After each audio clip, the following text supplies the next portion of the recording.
Good afternoon, everyone. Welcome to Elverum Starmont for the last final race of this Sailplane Grand Prix of Norway. I'm Antoine Ave from the Sailplane Grand Prix team, together with Raymond today.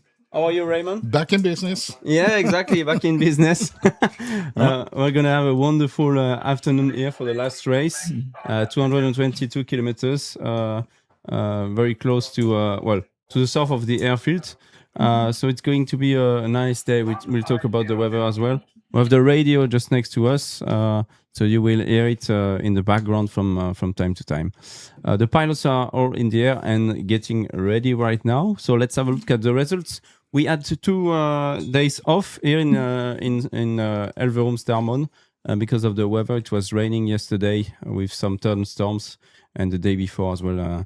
Overcast and rain, but we could have raced actually the past 2 days if we had FES engines. We'll talk about that later. So let's have a look at the official results from race 4 from Wednesday. Yeah, Raymond. Yeah, and that was Thilo on the first place.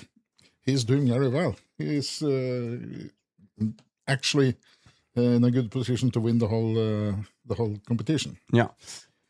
So 105 kilometers per hour roughly in 1 hour and 26 minutes on race 4, followed by Klaus Kambar, who was very happy to come second because he told us he missed or kind of his chance on the first race, and he wasn't happy about his overall results, but he is still in the fight to win today.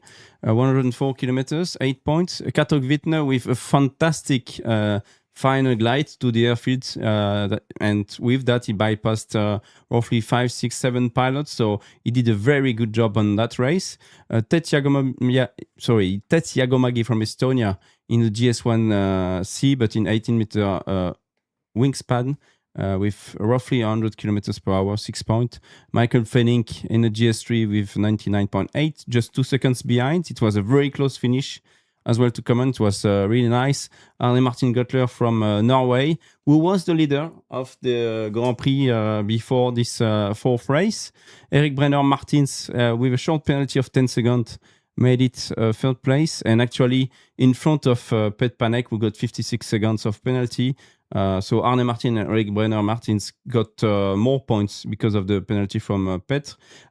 Pet started slightly higher, too high at the start line, but he didn't get penalty for that because there is a 10-meter margin. So he actually got penalties for being slightly too low on the finish glide. So we had a debrief with him and so on, and it was fine. We tried with the secondary logger, which was not really better, just 2 meters of difference. So we applied the best penalty for him. So it went down from 64 to 56 seconds of penalties, but it is what it is. He understood all of that and the penalties he got when we debriefed together. So that's it. Maciej Walasek from Poland got the last point of race 4. Let's have a look at the overall results. Now we have 2 daily wins for Thilo Oligos and Arne Martin Göttler, 30 points and 28 points. So that's very tight between them to win today. And by the way, there is 1 bonus point for the winner of the day. So it's going to be 11 points and not 10 points for the winner. That means a few of them can advance. Yeah, exactly. Mathematically, there are a lot of things can happen. Kato Wittner, so with his third place on fourth race, has done very well. He was second on race 2 as well. So 23 points so far. And Kato, obviously, with 11 points will be on top if Thilo and Arne don't make a good result. And for Klaus, if he wins and Thilo, Arne and Kato really miss everything today, which can happen, he could be the champion mathematically tonight. So we will see about it. Very, very exciting race today. Yeah. And then below for Michael Fenning and the other, it's not possible because Thilo and Arne Martin, they have 2 daily wins. So with just 1 daily win, they couldn't match. They can match the score maybe, but not the overall results with the maximum number of daily wins. Race will start in 6-7 minutes from now. Here is a look at the airfield. Steinar took the opportunity during those days off to cut the grass once again, so it's quite nice outside, really nice views. And the sky is blue with some cumulus clouds, not a lot, but as you can see, this is to the west, southwest of the airfield right now. The cumulus in the background, and they are going slightly to the left of the screen here with more cumulus clouds. There are more cumulus clouds on the hills to the east side of the track. So we are facing to the south here. You can see on top the north pointing behind us. And here is the start and finish line, and we are going to turn point 1, Altet, Raymond. Yeah. The first turn point, and it's over a wooden area, a forest area, going into a little valley, side valley to the main valley. And then they turn back and go up to Haslemoen, which is an old, it's an airfield there. It's an old military airfield, not a big airfield. It was for the artillery, so it's just a little tiny grass strip, but it's possible to land there. And from there, it's going southward to a place called, it's hard to pronounce in English, but called Presthussetra, which is far, far south. And it's pretty close to the Swedish border, 20 kilometers or so. And from there, the task is over to another place called Stjernesjøen, which is very close to the border of the airspace for the biggest airport in the area. So they can't go very much west of that, because then they have the airspace violation. There is airspace restrictions today. We have open boxes in the TMA, and get permission in the northern part to fly up to 7,000 feet. And when they come south, then they have 6,000 feet. So they have to restrict their altitude a little bit, but I think that will be absolutely okay. From there, they're going to Jesus Church, which is close to the first turning point. And from there back via a little reporting point called Gjønna, and from there to go. So it's going to be a very good race. It's the task is 221 kilometers, so we guess a couple of hours, maybe. Yeah. I think about 2 hours is what we can expect today. So 221.92 kilometers on fairly good weather. It could be even better, but honestly, it's already quite good weather for the day and for what we have after those thunderstorms. Yes, because the northern part is a bit more cloudy, so they have made the task southward, because so the weather seems better in the south. So it's fairly blue sky until now, but it can very quickly change. It depends on what temperatures we got on the ground. Let's have a look at where the pilots are right now. So they are on the east side, northeast of the airfield right now, getting ready to take the start. They are not far from the start line in red here. That's the side of the start line, and when they will be on the correct side, it will become green when we will be facing towards the first turn point. Exactly. Thank you, Christopher. So the pilots are really getting ready now. 2 minutes and 38 seconds. Everyone is looking at what is going to be the best energy line for the start. As well, you said we have the valley with a lot of outlanding fields. A lot. It's outlanding possibilities all the way. And but they would probably like to go directly towards Altet with those small hills, because there are a lot of clouds in this area, and it looks very promising to go towards the turn point 1. The maximum start altitude is 1,500 meters. You can see they are all around this altitude. Tet Tuagomagi is struggling now. It's more difficult for him. So we'll have to monitor, because having a bad start is not it's difficult then to come back in the race and to win the race. But Jo Inge Bjøre has done a very good job on the last race. He was really unlucky with the launch and with the third thermal, and so he's been able to go back in the race. The race is starting in a few seconds in live, and we are following with 1 minute 30 second delay as usual right here.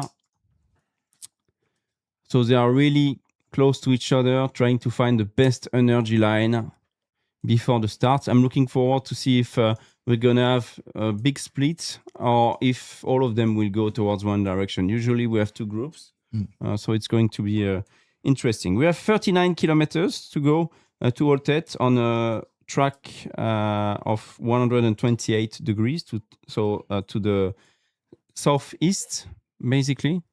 So that's going to be nice. I think the first leg is going to be a no-brainer because you have to go into the higher ground and over the forest, and that's.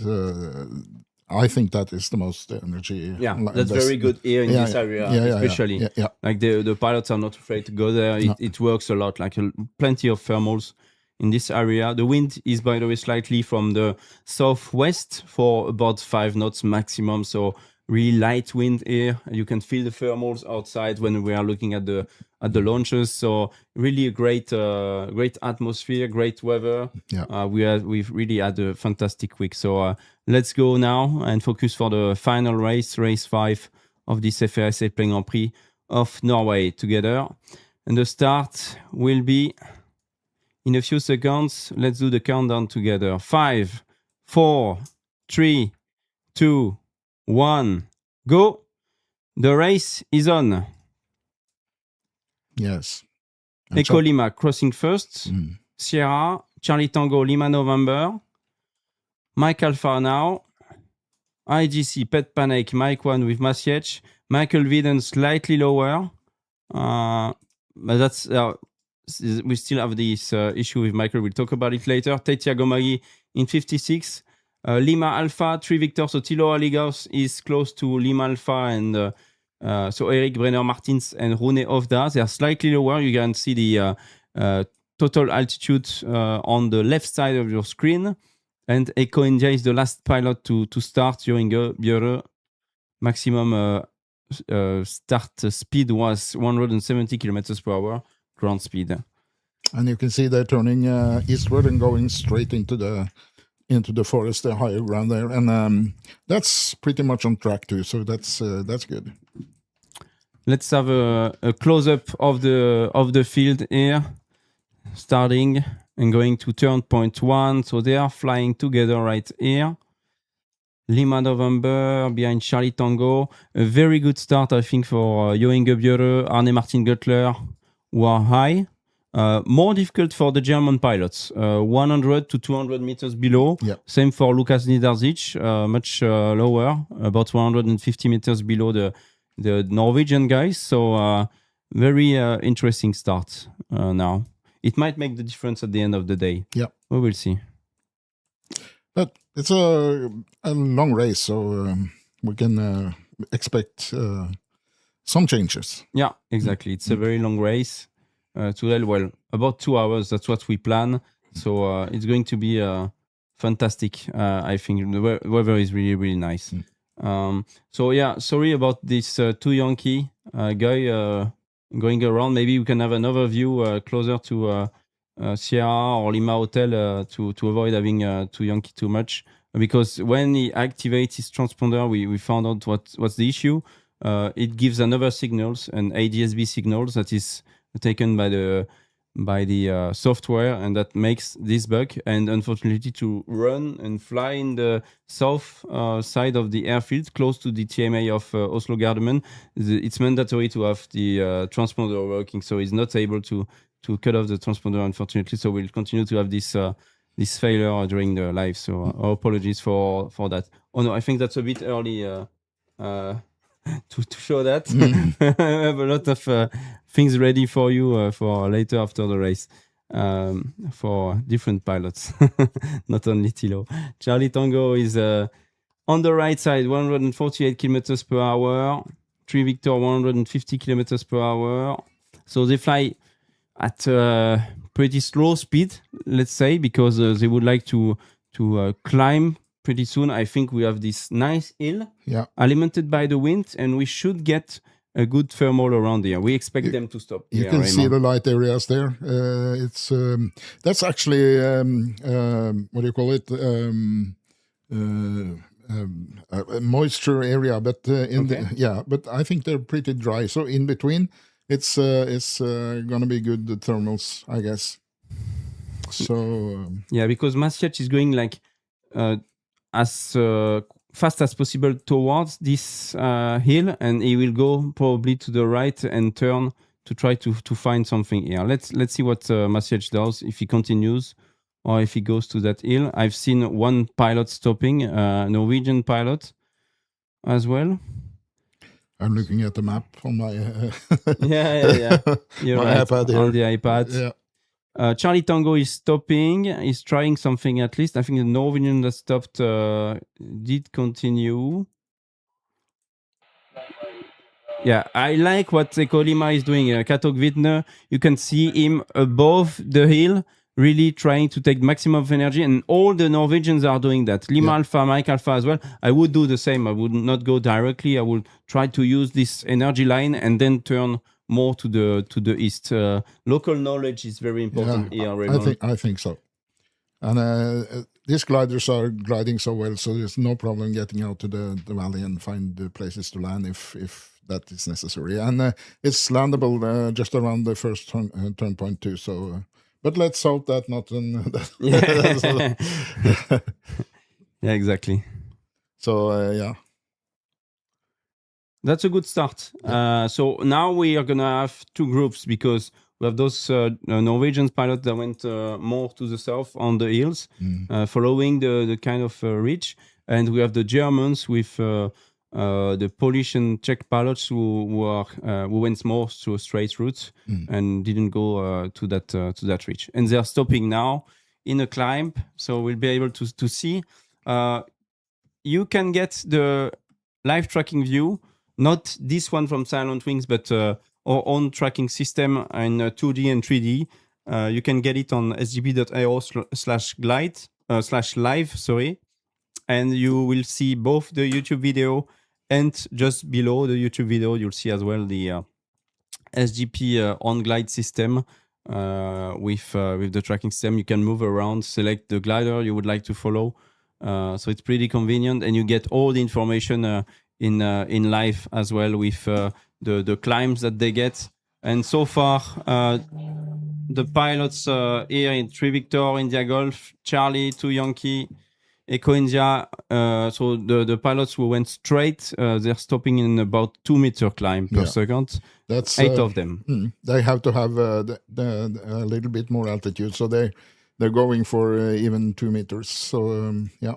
But that's not bad today, I guess. Yeah. I think it's a pretty nominal thermal for the day. Yeah. I think in terms of Mach ready, when we set what we expect for the next one, it's between 1.5 and 2. Yep. I don't think they will go to 2.5 or 3 to really attack and fly faster. So it's a good climb to stop by. So. And what's the altitude? 1,200 meters? Yeah. 1,300 even for Maastricht, who was the first one to enter this thermal. So a good glide, a good start from Maastricht Valasek. He was in Maastricht was in Varese for the first Grand Prix of the season, and he's planning to go to Chile. Yeah. So we are talking about it, try to organize the trip with him to Chile. A lot of Polish pilots will go to Chile as well. Don't worry, they didn't touch with 2 Yankees, just the same problem that we've had.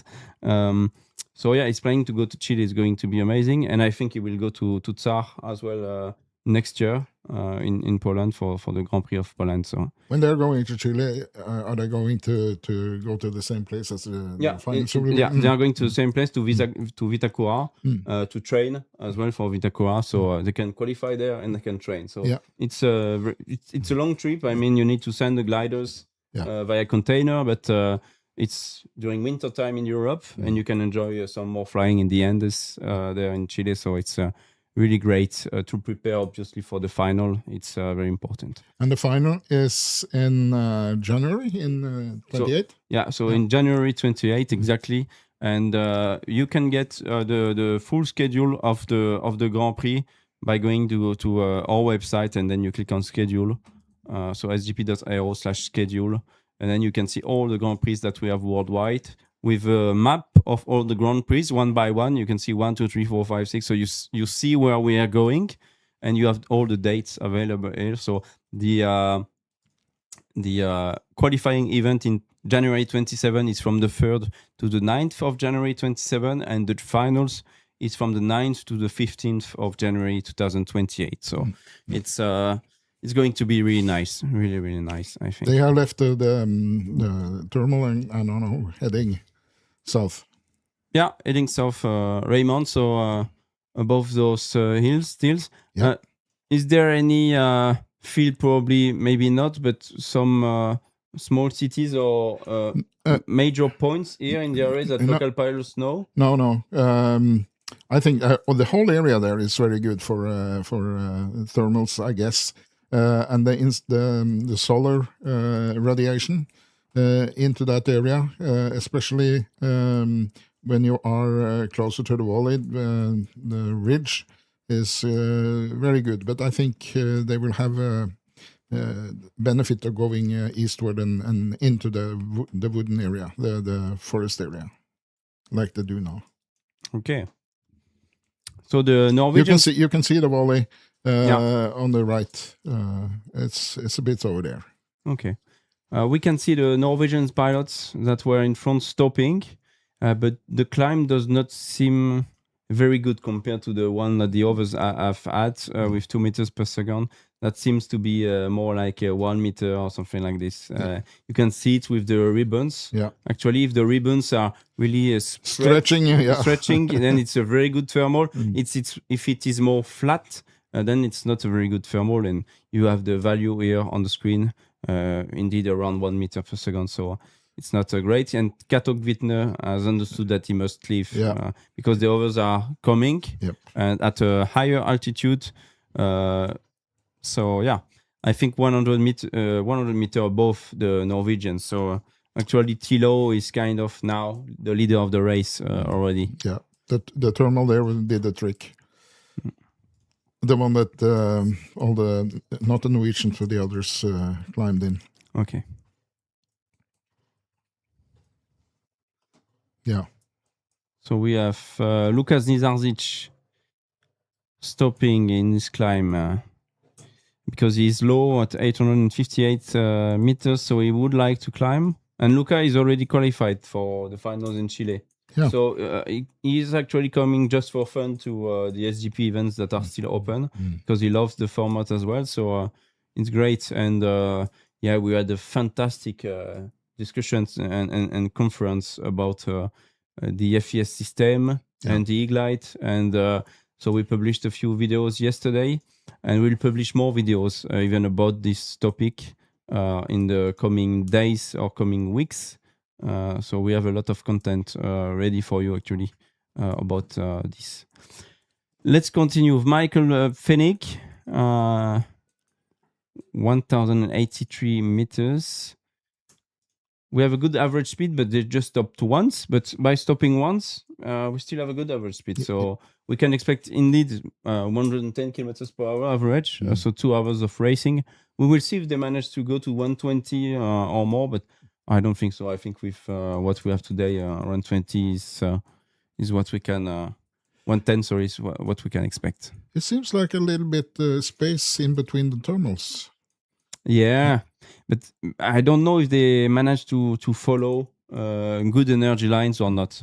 I really wonder about it. Okay, no, this is interesting because they have long glides in between thermals, indeed. But they are stopping now, at least trying to get something. We will see if that is worth it. That's Lima Alpha, Mike 1, Sierra, Mike Alpha. Stopping in what seems to be a weak thermal. Yeah, so far. We'll see if they manage to have a better climb. 3 Victor is here and staying. So we'll see if in front of them it's very good or not. Maybe they're kind of afraid of what they see in front. If there are no clouds anymore, or They might be afraid. There is a good convergence line on the west part of the field, but it's going into the TMA of Oslo Gardermoen, the international airport. So we cannot use that convergence line, unfortunately. And it was more to the south. It was we had cumulus cloud, but the shape of the clouds were not that great so far. No. We need more energy, a little bit more temperature. It was a little bit sloppy. Yeah, exactly. Yeah. So, yes, that's the when we start race early, let's say, because it's still early. We expect to finish around 3. It has been a bit colder on the ground this morning than expected. So when the ground heats, it might be a little bit better. Yeah, but we were postponing the launches because of that. So it might be a little bit better later.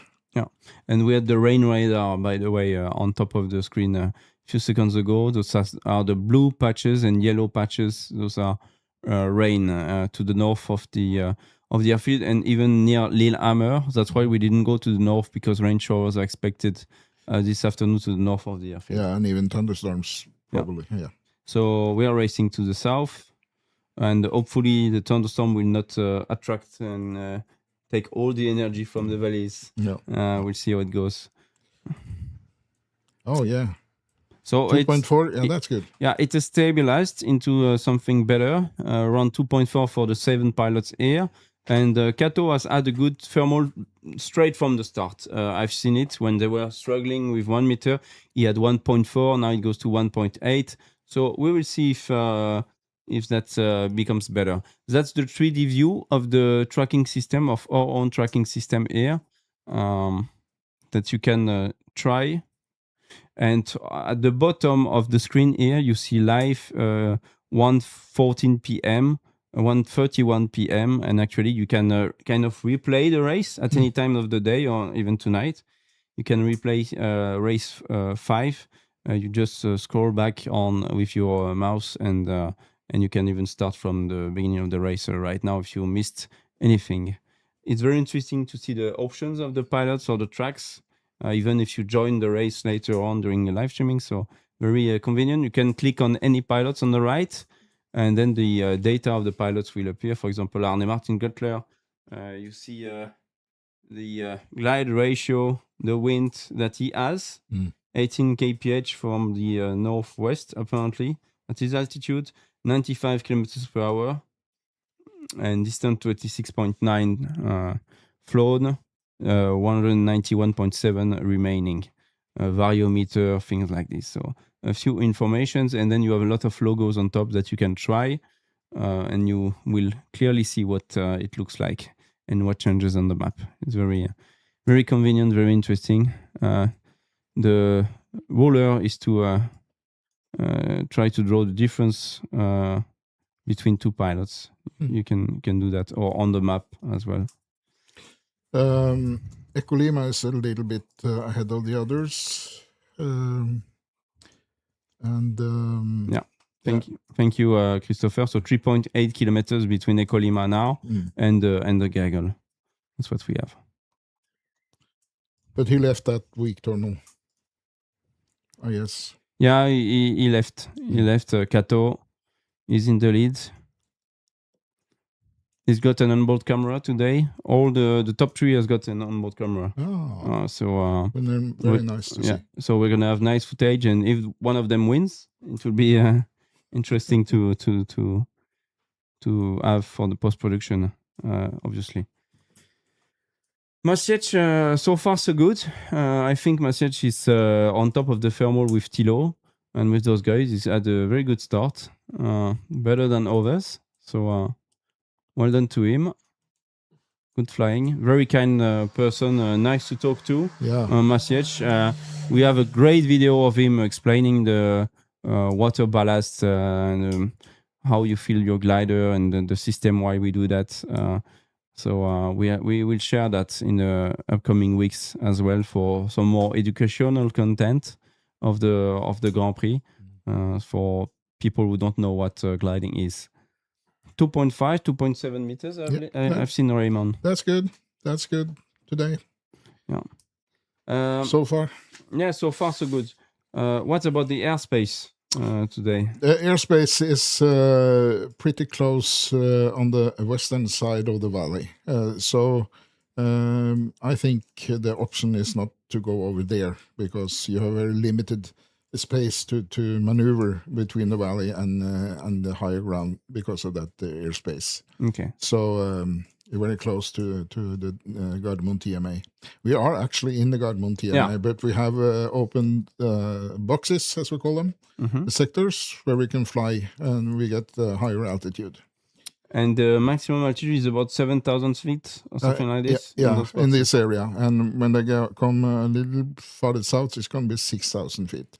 Okay. So they're closing in. They're closing into Gardermoen. Gardermoen is a little bit west of the last the southern turning point. Yeah. So Gardermoen, we see the lakes top right of your screen next to the Silent Wings logo, and Gardermoen is kind of after those lake, right after this lake here. Yeah. And we are facing now to the south. So the turn point 3 and 4 are to the south right now. North is behind us. And turn point 4 is just 1.5 kilometers from the TMA. Yeah, from the TMA.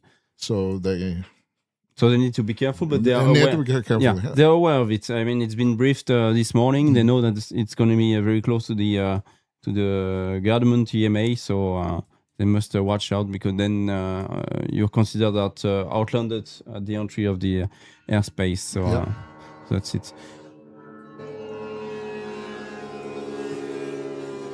Some takeoff taking place, obviously in Starmont today because it's good weather and it's the weekend, so people want to fly around. Local flying. Yeah, and we almost had to. We could have had to delay the start of the launch this morning because when we were all grilling the gliders just before briefing time at 10, one of the aircraft from the local club, small Cessna, got stuck. Just next to the runway, next to the paved runway, here for the takeoff that we have, because he's had a front tire problem. Yeah. So we've been able to remove the Cessna and push him on the side, and then they will manage the front tire and replace it this afternoon. To Victor is Bastilo. He's approaching the first turn point, isn't he? Yeah, I think he's a few kilometers away, 8 kilometers away from the turn point, 7 kilometers away from the turn point. Yeah. So not too bad. You have it on the left-hand side of your screen. For Kato, he's expected to be slightly closer to the turn point. I'm just going to check that. Now, no, I think Kato has stopped slightly to the left, so he's behind those guys. Actually, you see it on the all-life tracking system. And it's 3 Victor leading, just like we have in front of us, with Mike 1, Romeo Hotel, Rune Ovda, who is doing a great flight. Great start, we said, Rune. Yeah. Good altitude, good start altitude. He was behind, but obviously able to catch up very quickly. He was much higher than the others. Yes. So very good start from Rune Ovda, Maciej Valasec with them. I said we have Mike Alpha, Arne Martin Göttler, 1,500 meters just behind 3 Victor. They are very close to each other. And they're also competing for the championship. Exactly. And the winner, the SGP champion in Norway will qualify to the finals in Chile. So high stakes because they both want to go there. I think great experience for Arne Martin Göttler, who starts to know about SGP more and more. Yeah. Some experience now in SGP, and Tilo has been a SGP world champion a few years ago. So they both want to go in Chile and race there. Turning now. Yep. Turn point 1, Altet. Altet, that's right. It's an H. You're a Frenchman. French, you don't pronounce the H's. Yeah. Halted. That's right. Halted. So now they're going over to Hasselmoen, which is an old military camp with a very tiny little grass strip. Okay. And the biggest field, outlanding field, just next to the airstrip. So okay. Nice. It's not far away. Only 18 kilometers to go from turn point 1 to turn point 2. The majority of the field is right here. Lima November slightly behind, and Eco Lima is struggling to climb. Tetiago Maggi as well is behind in 56. But otherwise, so we've kind of lost 3 pilots so far. But I'm sure Eco Lima will climb back and be able to merge with the front. Eco Lima was a bit lower than the others, so he got stuck. Yeah, he didn't get the same good thermal as the others behind. So, fortunately. Lima November, Lucas Nizarzic approaching the turn point in a few seconds. Turn point turned by 2 Yankee and Sierra as well. Now they are going to fly over some flat land with the landing fields and stuff. But there's a little hill just before they come to Hasselmoen. Okay. Higher ground, so maybe they can have something energy just over that. You can see it there, the wooden area. That's a little high ground. Okay. Around. And yeah, that's you can see it actually here. 405 meters for this hill. Yeah. You have the small triangles for each hill or mountain on this map, so you can really see what are the major or highest points on the map right here. I actually flew a couple of nationals from that airstrip. Airfield. Oh, okay. Yeah. So it's very nice to fly there. Yeah. It seems like in Norway. When I talked about it with Stein Marius, who is working on social media now downstairs, that it's actually quite easy, it seems, to go to an airfield here in Norway with your glider and so on and just fly and just change of airfield depending on the weather and on the weeks, and it seems fairly easy. The prices are good. Everyone works as a community here, and everyone is welcoming the others when there's a good possibility to fly. So it's really nice to hear about it, and I think it's slightly different than in other countries. So it's really good. I think it's the spirit of gliding here. It's a small country and a small gliding population too. So I think everybody is happy to go to other places when it's good, and they know each other. So it's about 500 glider pilots in Norway. Yeah, that's not much. Yeah, that's not much, but you don't need to be a big number to have a nice community and creating big things together. And that's really what you have done this week all together. It's been fantastic, honestly. So. And a lot of them are gathering here at this. This is the National Center for Gliding in Norway, where we are now, and most pilots like to come here to fly and feel the atmosphere here. So, what are they doing? They're heading for that little hill in front of the turning point. What's their altitude? 1400. Yeah. 1400 between 1100 and 1300. So we can see Kato, Gwittner, and Lucas Nizarzic behind. Tetiago Maggi struggling. I'm going to check very quickly where's Tet. I think we lost kind of part of the tracking with him. We'll check if that's... that's from 15 minutes ago, so we can't state exactly where Tet is. That's why you don't see... you see him great here, but we will get him back. Eco Lima. Eco India is the same. We've lost tracking for a few... minutes, but he will be back as well. I expect that they are not far from the turn point 1. And we're going now to turn point 2, to that airfield we were talking about. Yeah, which looks nice from the sky. Yeah. And actually, so on this view, it looks very brown, very gray. Those fields, this area. The maps. The map is probably from a later stage in the year, but it's very green today. It's just like in the tracking view with open source map, OpenStreetMap. It's very, very green. The country is super green. It's wonderful to see the footage from the onboard cameras. Honestly, it's absolutely wonderful. I'm gonna have a look quickly at the YouTube channel to see if we have questions and stuff. Thermal wave is here. So hello to you. Why did Nedot wait until everyone got decent altitude? It seems more like everyone starts with the same energy. Yeah, that's what we try to do. And that's the aim of the game. But if it's not one of the last pilots, and if mismanagement of the energy before the start, then we don't wait. And as well, sometimes we cannot wait. On race 4, we could not wait for the start. For example, Rune Ovda was at 400 meters.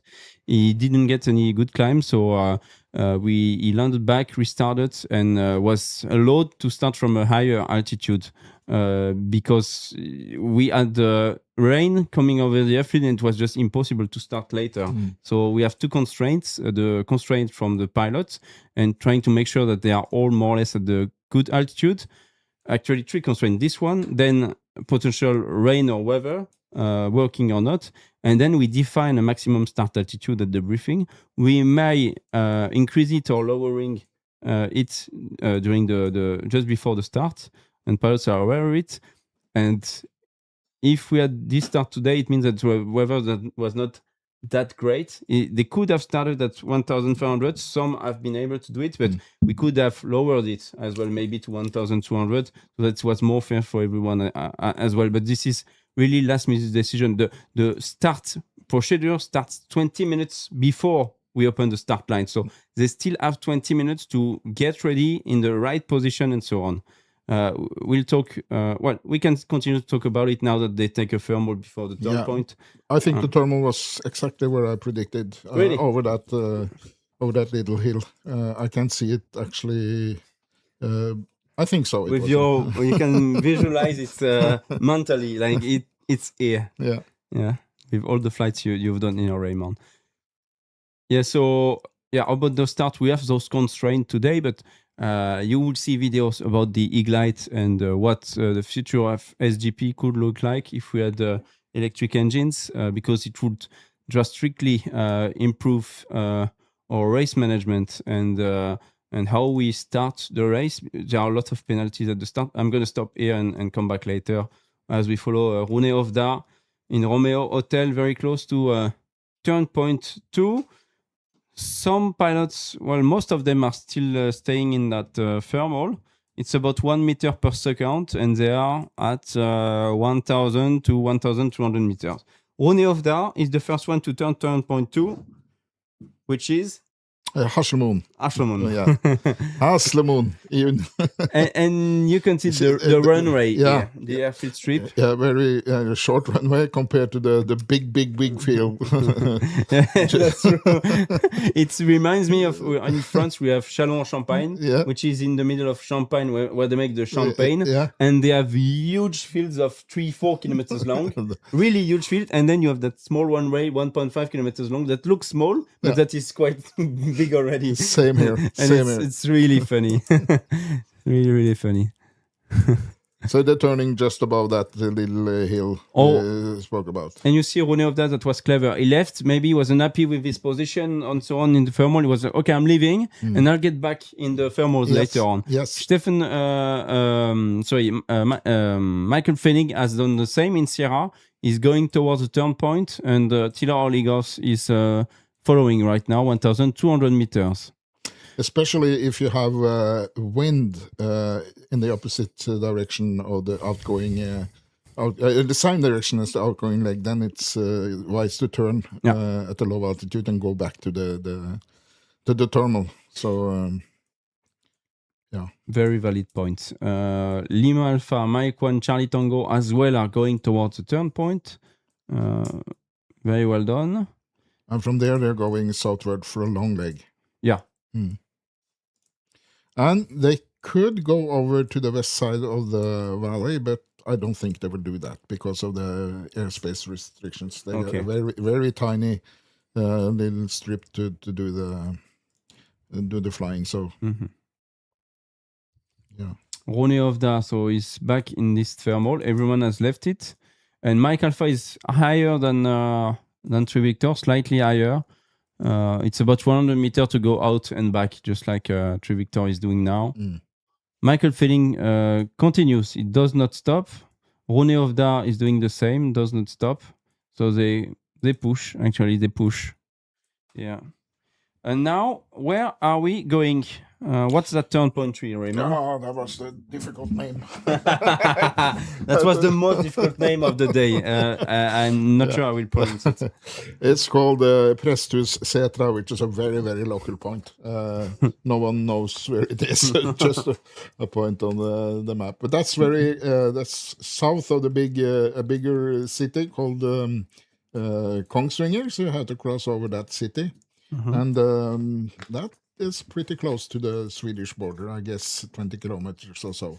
And you can't cross the border. If you violate the border, then you get in trouble.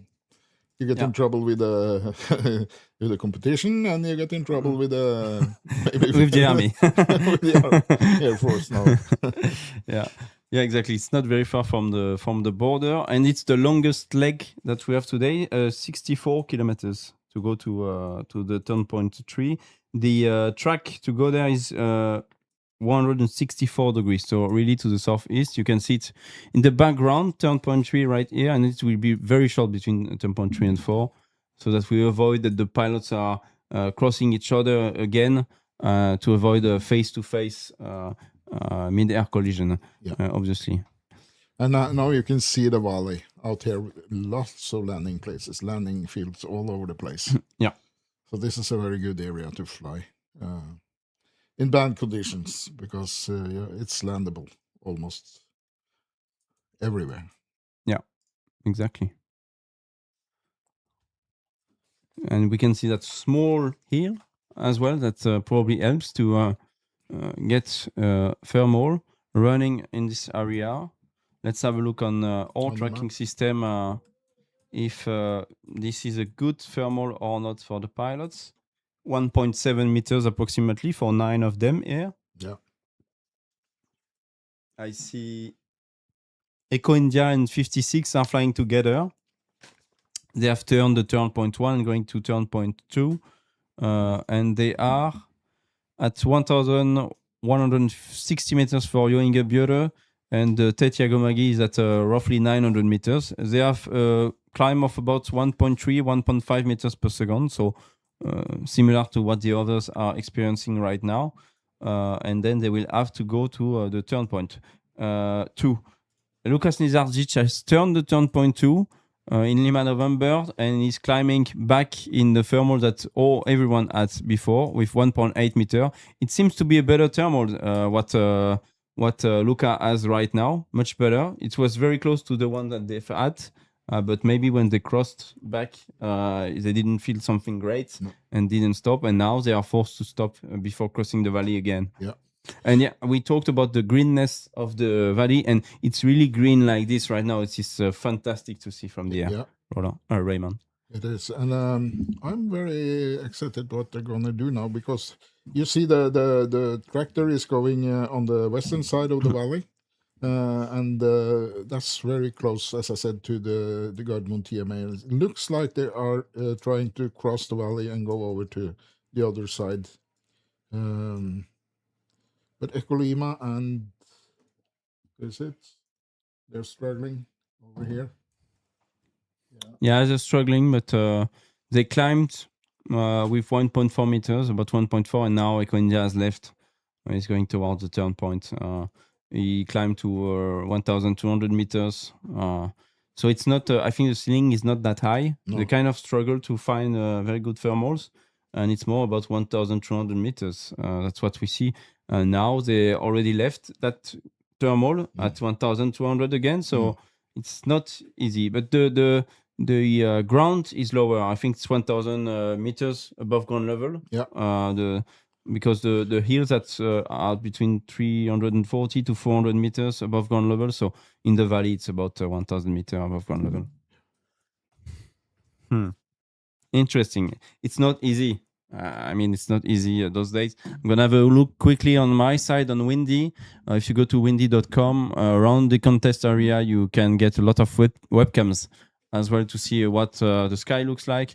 And honestly, it's pretty good from what we see. There are a lot of cumulus clouds. Sometimes it's a bit blue, but there are good cumulus clouds going to the south, going to the airfield of Gardermoen. So this is pretty okay. I mean, it looks pretty okay. I think the conditions will improve over the Yeah. over As the the day. temperature is rising, so now you see they're following in the middle of the valley. But I think they will cross over to get into higher ground on the eastern side of the valley. I Okay. guess so. Okay. They have to take a decision when to cross. Yeah, near Oslo and near Gardermoen, it's fantastic. Honestly, the weather looks amazing. But more to the west, just like here to the west, it looks very good. But to the south, it's slightly more blue, but still some good climbs, good cumulus from what we see. So they should have cumulus clouds actually. So it should be okay. I think the cumulus clouds are going to be developed during the day because when the temperature is rising, you shouldn't. We might expect some big clouds and rain showers too late in the evening. But as it looks now, it looks very good. Yeah. Luca climbing with Kato Gvitne in Eco Lima. So Kato is third in overall so far with 23 points. He needs to win today to have a chance to be the SGP champion. And he needs to score good points as well to be able to stay on the podium because Klaus Kambar is just 1 point behind and he's with the leading pack right now. So he needs to really have better conditions behind to then be able to catch up those in front. We will see. Here you see the valley going all the way down to the next turning point. And they have to cross the valley again and go back westwards to the next turn point, which is what is its name? I have to look at it. Sigernessjøen, which is a little lake. Charlie Tango, 3 Victor, Romeo Hotel. 70 kilometers per hour approximately, and they don't fly very fast, not as fast as what we have seen the previous days, between 140 to 180 kilometers per hour, not more than this in terms of ground speed. So they take their time. Klaus is, I think, trying to go on his own, kind of. He loves to do that, so we will see how it goes for Klaus. He's going a little bit more eastward, looks like. Yeah, and 3 Victor, Tilo Oligos is as well going more to the east now. Yep. And Klaus is stopping. Klaus Kambar in Charlie Tango is turning right. Sierra is following. Pet Panning is as well going to the right. 2 meters per second so far. We'll see if he manages to keep that in a few seconds. We need to let it stabilize. I would actually, if I flew, I would actually try to do the same as 3 Victor is doing. Okay. Yeah. Now he's crossing the valley, right? Yes.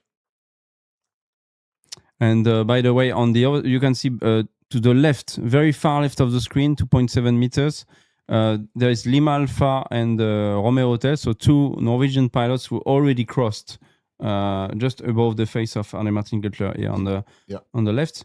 They crossed and they are stopping to try to get a thermal here. It does not seem very good yet. We will see if they manage to have a better climb ratio.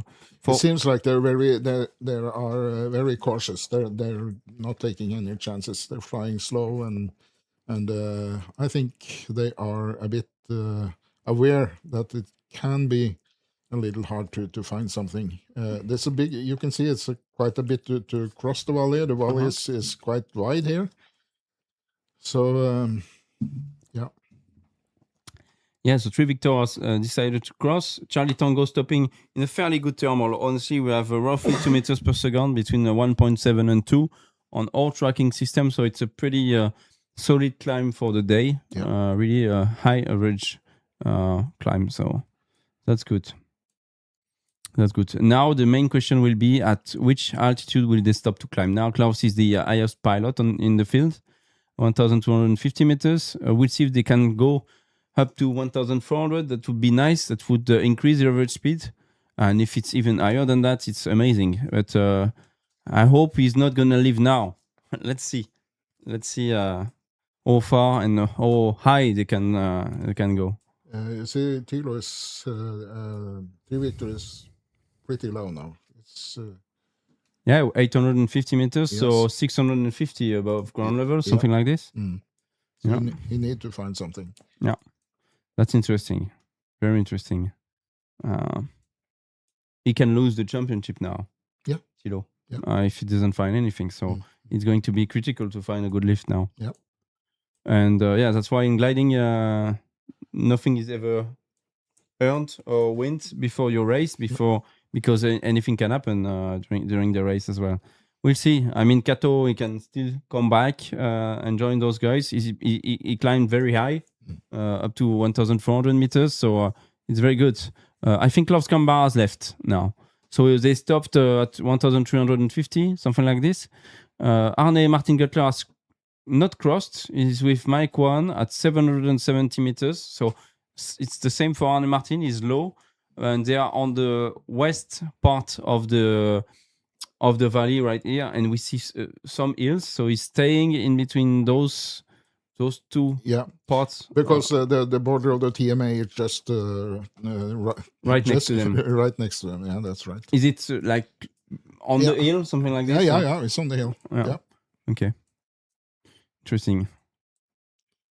And what's the altitude for the TMA? Like they cannot enter at all the TMA here, or there is like they can go into it if they are very low?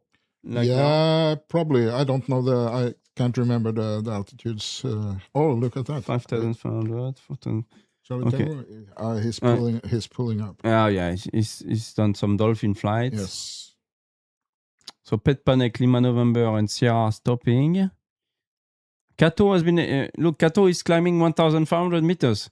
It looks like a very good climb for Kato, honestly. Yeah. And it's just next to the turn point 2. If you can have a quick look, because he's with Tet Yagomagi, I think. Kato. Yeah, they're flying together. Tet is at 1,200 meters, and they got up to 2.2, 2.3 meters per second from what we've seen. Thank you so much, Christopher. And I think he's about to leave in a few seconds. So 1,400 meters. Yeah, that's good. It looks much better now. Weather is improving, as you said, Raymond.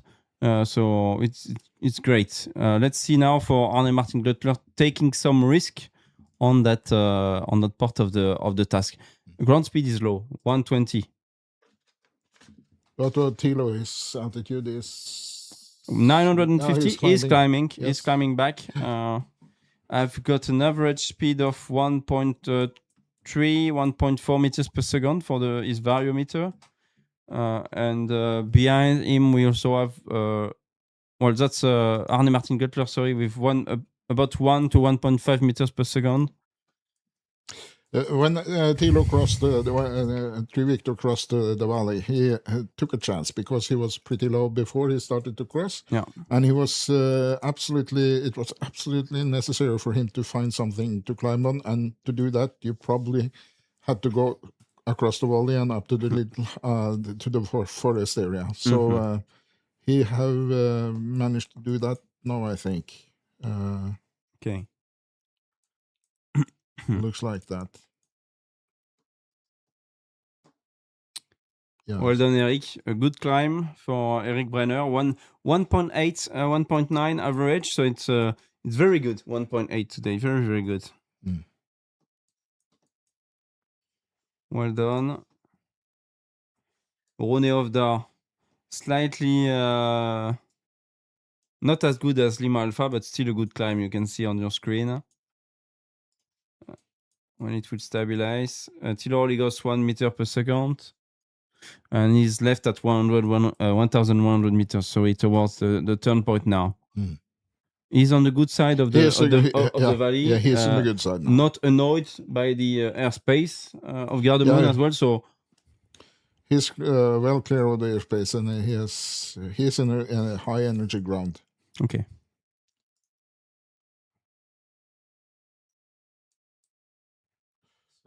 Mike 1, Mike 1. He's fairly low, yeah. Yeah, Mike 1 is fairly low. He's got a race engine, retractable electric system. So an electric system on the dorsal spine, let's say, on the back of the canopy, going up and then spinning behind him. So he's always able to come back home. And there are a lot of good outlanding fields to do the appropriate maneuver if he needs to come back home and have a virtual outlanding there. He is quite low now, and you can see it's a question if he's gonna reach the forest area on the other side of the valley. Yeah. Let's see what he does. Let's keep an eye on him. I'm gonna go with above ground level. He's turning. He's turning. Oh yeah. It seems that he found maybe something because he was high enough not to start the engines. He is at about 480 meters, something like this, above ground level. So it's still okay. Yeah. 400 meters. 2 yeah, meters. That's good. Yeah. Looks good. And I think, Klaus has seen him. He has seen, this guy turns left and it seems to be good. I mean, steep turn. So usually it looks good. Yeah, and then when you're close to ground, you have to turn a little bit steeper. Yeah. So. What will Arne Martin do? Sorry, my pen is rolling around. What will Arne Martin do? Will he continue, or will he see the others on his farm, or with his eyes, and maybe turn and go with the others because it's safer to do that? What do you think, Raymond? Now I don't know. you need to bet. You need to tell. I mean, at some point, commenting is when you comment, you need to take some risk. So. Yeah. So far, I've been good, but I don't know yet. Just at the moment. Where is he? Arne Martin? He's. I'm gonna show you on that map as well. He's not very far. I'm gonna take my ruler to try to see. There was 4 kilometers between them right now. I think 3 was the minimum, so he could have gone to this side, but he decided to go straight ahead because maybe there are some cumulus clouds or some good thermals, he thinks, on that side of the ridge or of the valley at least. So interesting. Thilo Orligaus, 832 meters above mean sea level. What is Thilo doing? Let's see. Trying to unzoom a little bit because Thilo is in front right now. That's really the view. Thilo is in front, left of your screen. Charlie Tango climbing very well, very, very well with Mike 1. And Sierra is on his way to join Charlie Tango and Mike 1. Mike Alpha, let's have a look at Mike Alpha on the screen. We see him pulling to get a thermal. Behind we have Lima, November, IGC, and 2 Yankee. 1.6. Let's see. Wait a few seconds for Mike Alpha, but it seems to be a proper thermal from what we have in our data. Around 2, going to 2.4 meters per second average for Mike Alpha. You can see the ribbons here that are very good. Stretched, just like Mike 1 behind. You can see the ribbons that look good. So better conditions right now for our pilots. Yes, they were low, but they managed to find better conditions here. I'll just look at the map. Where are they? Maybe we can have a quick overview from the sky, Christopher, to see where they are in the task between turn point 2 and turn point 3 that we know. So here is... thank you very much. Turn point 1, halted that they turned, and Haslemon. Yes. And we're going to turn point 3, which I'm not going to pronounce because I will make it wrong. And then turn point 4. So we are between turn point 2, turn point 3, kind of halfway. And for 3 Victor and Mike Alpha, they are 2/3 into the lake right now. And you see 3 Victor, he was going east of the valley. But I think that the reason that they didn't go far over the valley is that they had too little altitude to start crossing the valley because they didn't. You can't be sure to find anything down in the valley, but you might find. But it's a safer bet to go the higher ground. Yeah. So almost everyone is climbing right now in different areas, different places. We have Mike Alpha on the west part of the valley still. So he needs to cross to go to the east side with a fairly good climb. Then we have 3 Victor, who is in front of the race with between 1.2 and 1.7 meters per second average in this good climb at 800 well, he was 850. Yeah, that's above ground level. Sorry. So top left, you have above mean sea level, 1,200 meters. So that's much better. I'm gonna go back to the mean sea level as well on my side. Arne Martin Guttler is one of the highest pilots right now. Then we have the Mike 1, Sierra, and Lima November, who are right in the middle of the valley, kind of. Yep. And who started to cross from the west to the east, and they have a good climb. It was pretty solid, about 2 meters per second.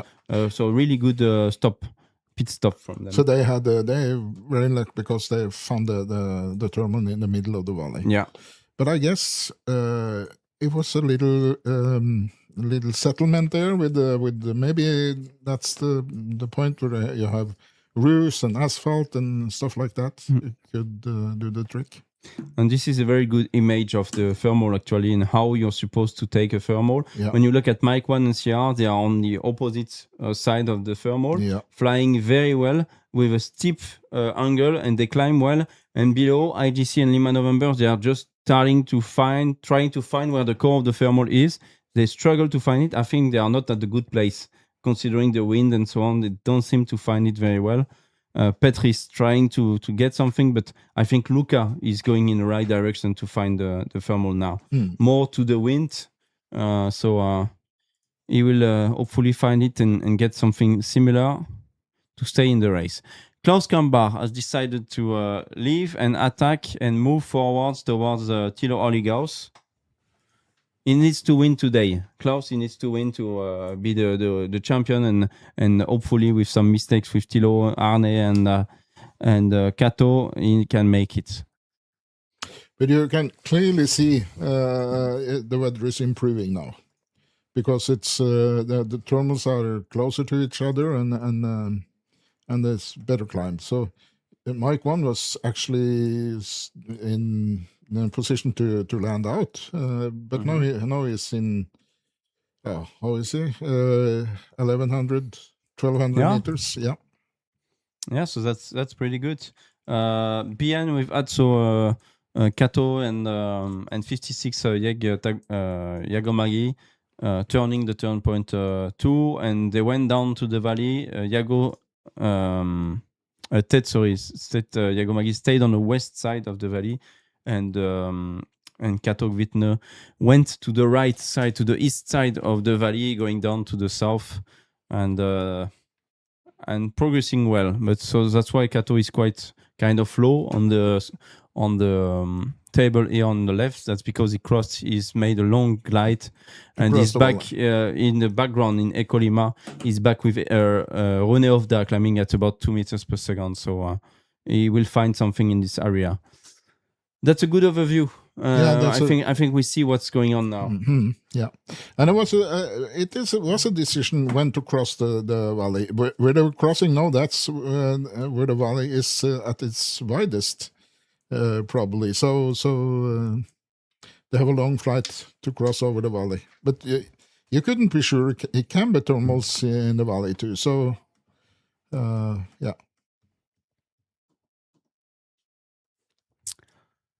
Awesome. Rune Ovda, so climbing 1.9, and Kato is stopping now. We can see him pulling in Ecolima on the left, and he will probably turn to try to find something.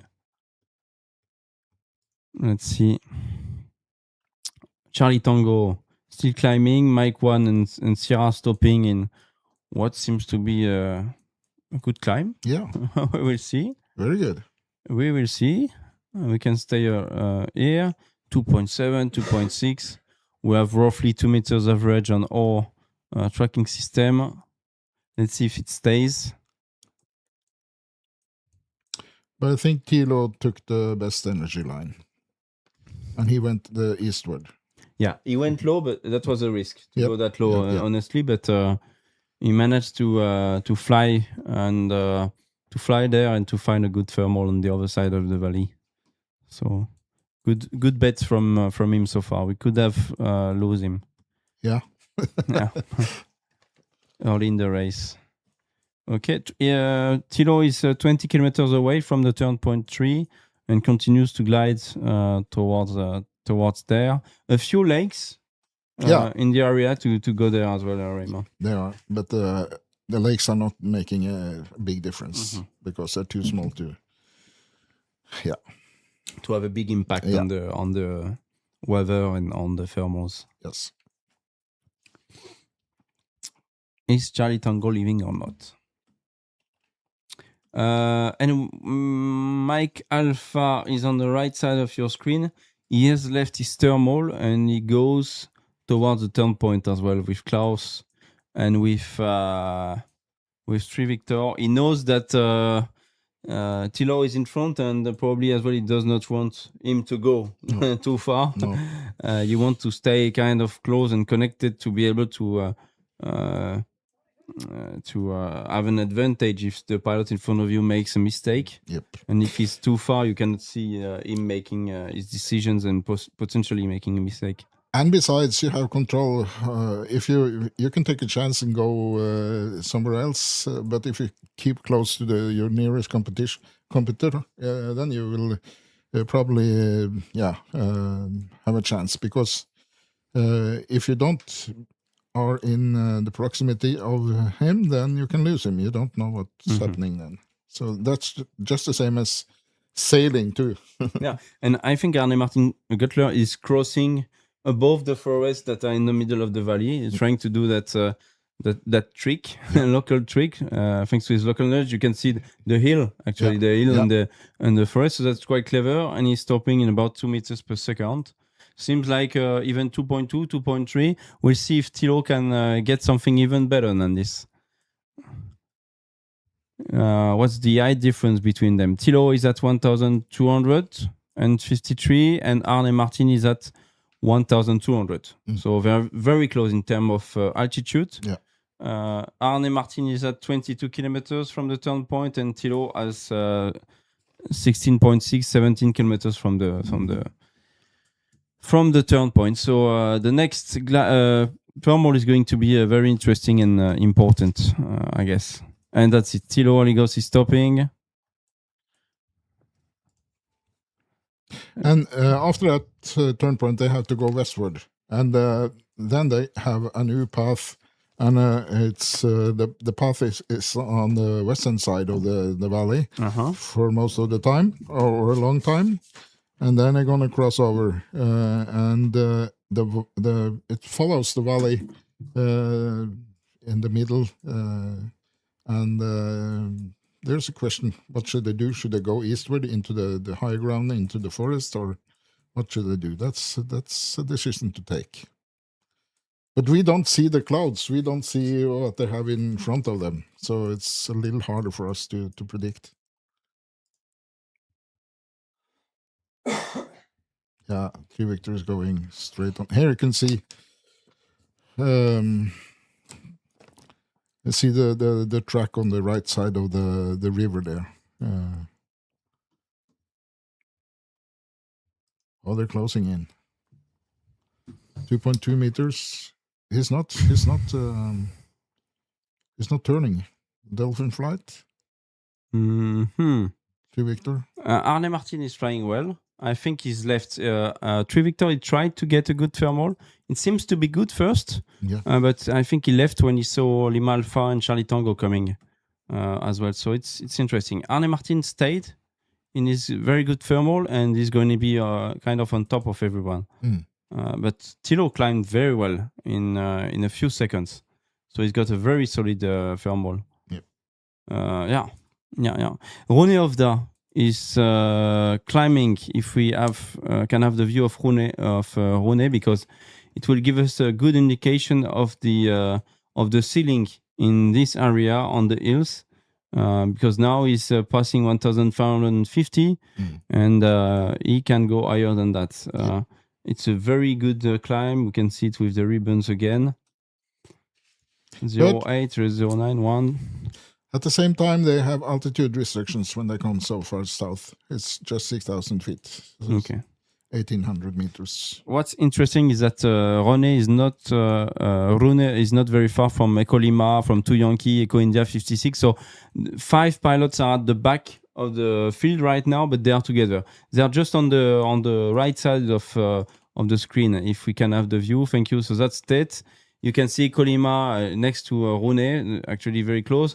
2 Yankee is right here, and Eco India is close to Pet Panic on the right.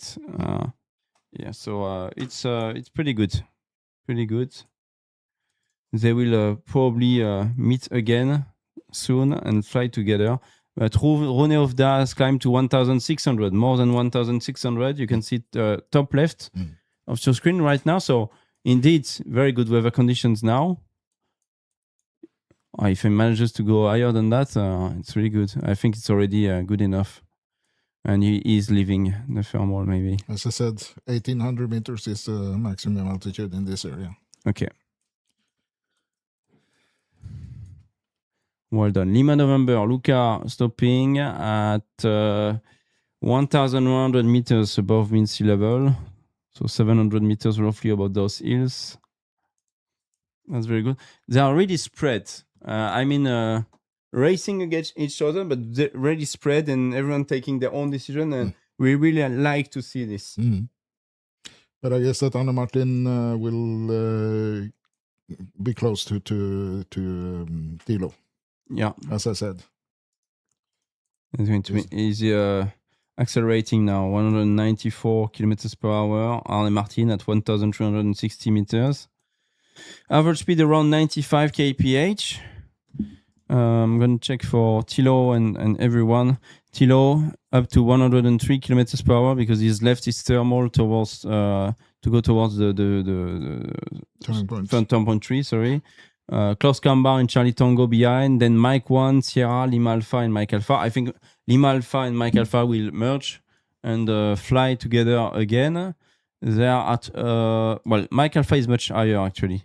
Much higher. So we will see. Maybe Mike Alpha will cross and follow Sierra and Mike 1. He will be able. He's much higher than them, so he will be able to fly above their heads and catch up.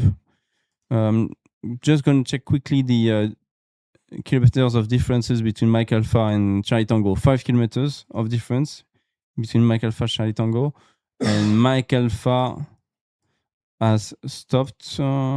He's made one turn with Lima Alpha. Interesting. No, only Lima Alpha stopped. Sorry. But Tilo is going. He's going fast. Yeah. Victor. Yeah. He's going very fast. Tilo is flying at a good pace. Around 1,200 meters for Tilo Oligos. Going to turn point 3. And the next leg is a very short leg. How many kilometers do we have? It's about, I have to take my, it's 11 kilometers. Exactly. Yeah. With a track 288 degrees, so to the west. The wind is blowing from the west of west for a few kilometers. So it's not a big impact today, the wind. But wind is, yeah, but it's better if they go to the turn point and climb afterwards. But it's they need to manage their energy as well and not be too low. So if they need to stop in between, they will stop, and that's it. 2.7 meters per second with Mike Alpha and Lima Alpha behind. 2.6, 2.4, something like this. So it looks like a good climb. Michael Viden has been able to climb to 1,561. Rune Ovda 1,500. Pet Panic 1,500, and same for Arne Martin Guttler.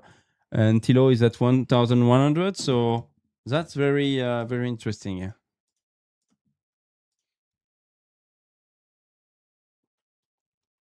Tilo is turning, isn't he? He's turning the turning point 3. Well done, Raymond.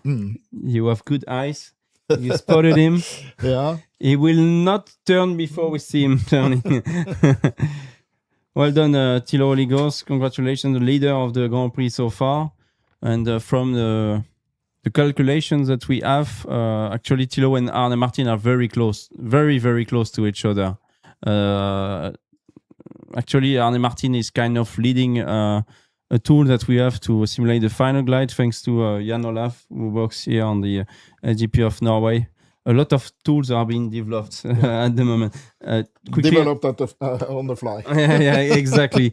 Charlie Tango is right here and approaching the turn point 3, Klaus Kambar from Germany, and he will be the Grand Prix director of our next Grand Prix event in Farnbach at his home airfield, and it will be between the 9th and 15th of August 26. So in about a month from now, we'll go to Farnbach, just very close to the Black Forest, next to the Black Forest, east of Strasbourg and north of Fribourg. It will be very nice to race there. Yeah.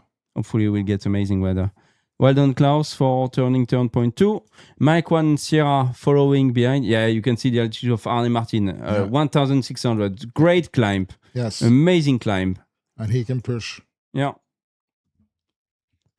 Well done. This is interesting. Very interesting.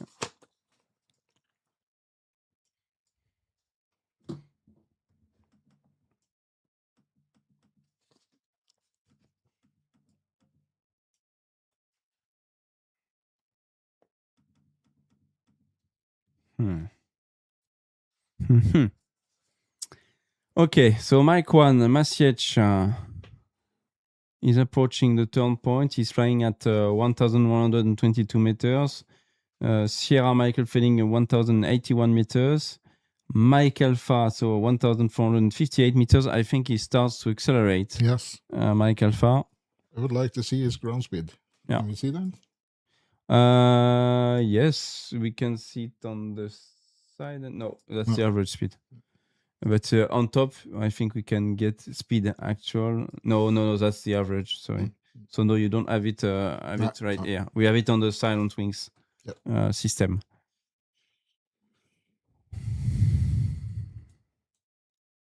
And what do we have here? I'm checking quickly the comment. Is Cloud Code Codex helping you to develop faster? Well, we actually announced as a joke within the team yesterday that Cloud Code was part of the SGP management team now. So obviously for all those tools that we've had ideas for years, this is helping a lot, obviously, because everyone I think has ideas that he wants to develop or she wants to develop, and having those tools now is very easy to put everything in place, obviously. So that's really helping. Mike 1, Masiec approaching the turn point with Sierra, really not far now. Oh, and Klaus Kambar is stopping. 3 Victor approaching the turn point 3 as well. Yep. Well done. Yeah, mastering the view, Christopher. You can see that really playing with the 3D tracking here, and you can play with those views yourself. Mike Alpha is going very fast now. Maybe he has seen the guys climbing. Yes, he's heading for that terminal. Yeah. He's seen Klaus Kambar. He needs to catch up with Klaus because together they can beat maybe. Thilo, who is in front, and Thilo has turned right now the turn point 4. What's the name of the turn point 4? What was that? That was Sigurdnessjøen, which is a lake. I guess you can see the lake over here. No. We can see the lake. Yep. We can see the lake right here. Mm-hmm. Yeah, that's right. And the city next to it. The city of Kongsvinger. Okay. That's a good climb. 6 laps, a good climb for Charlie Tango. Same for Mike Alpha and Mike 1. Oof, that's interesting. Because I think Charlie Tango is having a very, very good climb. But let's see if Arne Martin has a similar climb there. Oh, look at the climb from Charlie Tango. Maybe you can go back to Silent Wings if we have it working, please, with Charlie Tango and then with Mike One. And it's going to be interesting to follow as well Tilo Oligaus and his altitude, and if he will find something great, because it can be the low point of Tilo as well right now. Let me check the height. 852 meters. Yeah. And he's not climbing. Yeah, he's not climbing. He's trying to find something. I think Tilo. Oh, look at that great climb with Klaus. Very good climb. Very, very good climb. Wow. Well done. Oof. Here the valley is going east-west, so he's crossing the east-west valley. But we need to go to the north to turn point 5. Yes. We have 60 kilometers to go to that famous church that we've turned several times. Jesassen? Jesassen. Jesassen. Jesassen Church. Yes. Yeah. So 60 kilometers away and directly to the north. Track 360, so to the north, clearly. And it's better to stay probably on the east side of the valley to go back to the north because of the airspace. Yeah, because it's pretty close to the airspace restrictions. Okay. So, but it's the same. It's the same consideration they have to do where to go the east side or the west side.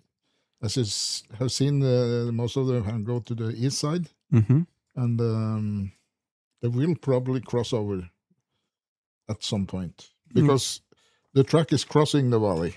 Yeah. At about the same place it crossed on the southern when they're flying south. Okay. So.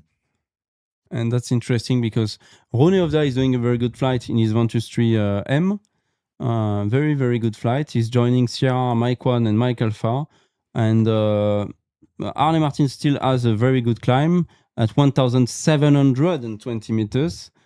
Klaus is reaching 1,500. So they are very close to each other in terms of total energy right now. Very interesting. And Tilo is in trouble now. So Arne Martin can have a chance on him, I guess. Yeah, Tilo only goes altitude. I'm going to go on the above ground level altitude. It's 450 meters. Yes. And going down, it's going straight to the valley. Yeah. Actually, you have the valley on his left here and towards the small landable areas. Okay. Yeah. But there is a good how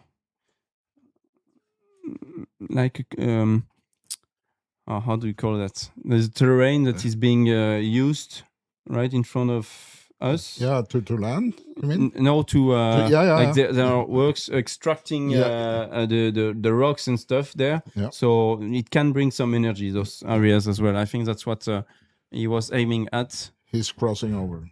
Yeah. And we have Mike Alpha was turned the turn point 4.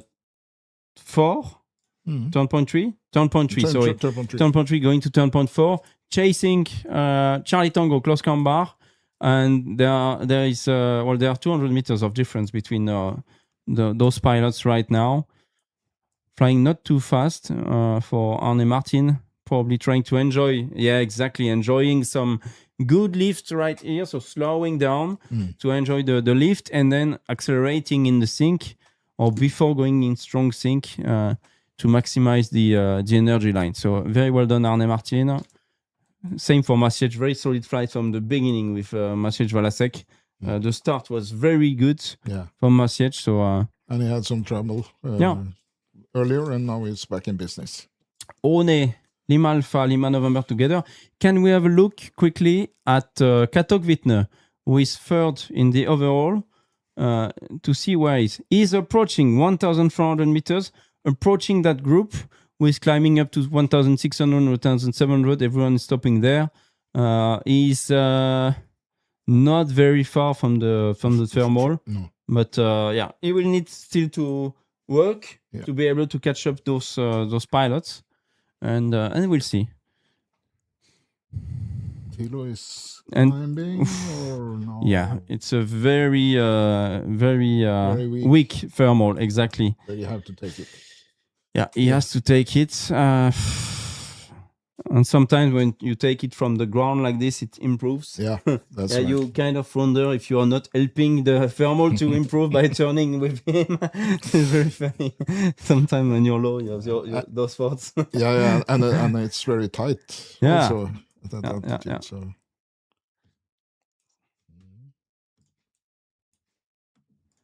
Perfect. Klaus Kambar, 91 kilometers left in this race, approaching the turn point 4. We are going to turn point 5, Yesassen Church. To the north, you can see the track in black towards Yesassen. Then we'll go to Yumna yeah. and to the finish line, 90 kilometers away from this point.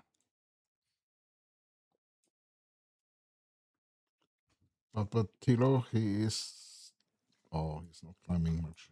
Yeah, I'm pretty low. keeping an eye on Tilo. 0.5, 0.8 meters per second, 490 meters above ground level. He's definitely climbing now, I think. We'll see. Yeah, he's climbing. Yes. He found something good, I think. We'll see. We'll see in a few minutes. Yeah, because the other will catch up with him now. No way. Oh, and that's Tetya Gomagi who is going to turn point 3. Yeah. So he needs to go turn point 3, turn point 4, and then so he's crossing the path of Tilo Oligos. Yeah. Tet. Well done.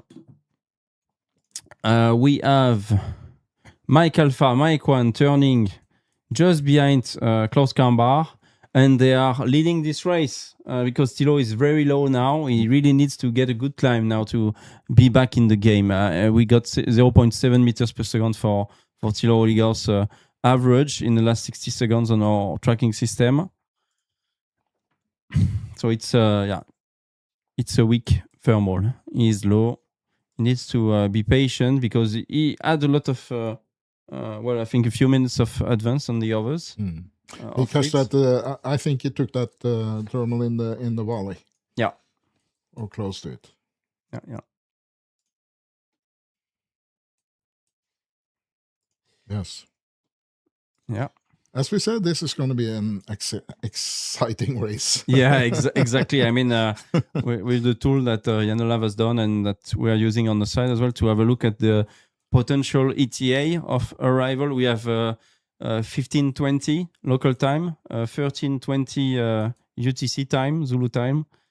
So in about 43 minutes from now, they should be on the airfield crossing the finish line. We'll see if the tool is accurate or not. This is one of the first tests of this tool, which is interesting. That's a tool Jan Olav developed on the fly. Yeah, exactly. Yeah.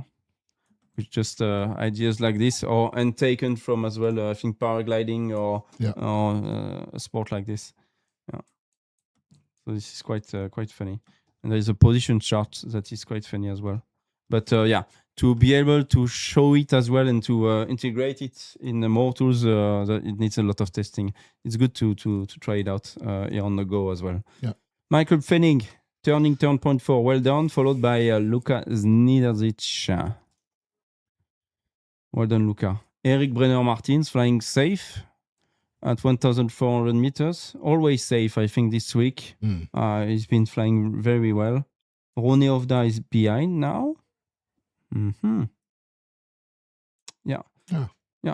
And Tilo.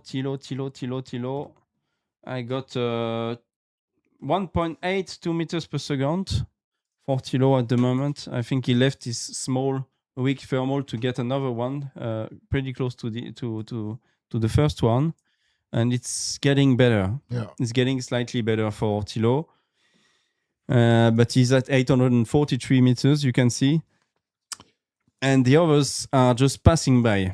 In the middle of the valley, Charlie Tango, Mike 1. Mike Alpha is very close to Tilo. He's overflying Tilo in a few seconds now, and he will try to get a thermal. Mike Alpha, you can see him flying towards Tilo. The same thermal. I guess. Yeah, not far from in the same area at least. But they're leading big now on Tilo. Tilo is struggling. Okay.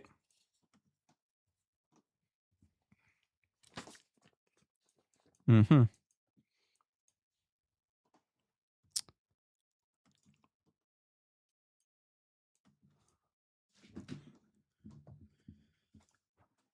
Arne Martin, 110 kilometers per hour.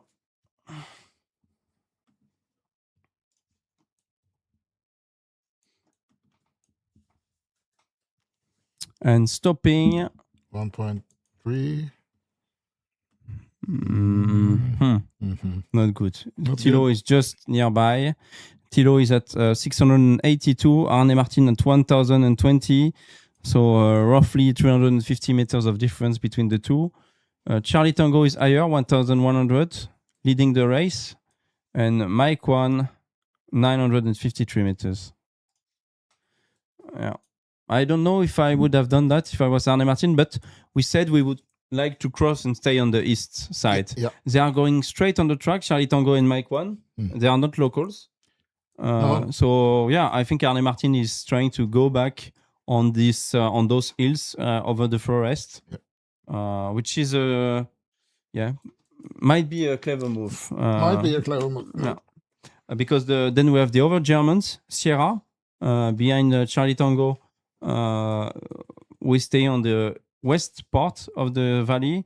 Lima November, Lima Alpha, Romeo Hotel so far are on the west side, but maybe they will cross later on. We will see.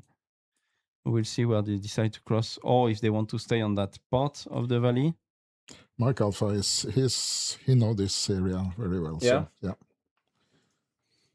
Because there's been as well the Norwegian nationals. Yes. 2-3 weeks before the Grand Prix. I think 2 weeks before the Grand Prix. So they trained already in the area before the Grand Prix, all those Norwegians pilots. But it's a longer way to go because he's quite a bit from track now. Yeah. Out of track. Yeah. Exactly. Masic. Charlie Tango, 150, 160 kilometers per hour. Mike Alpha flying slightly faster.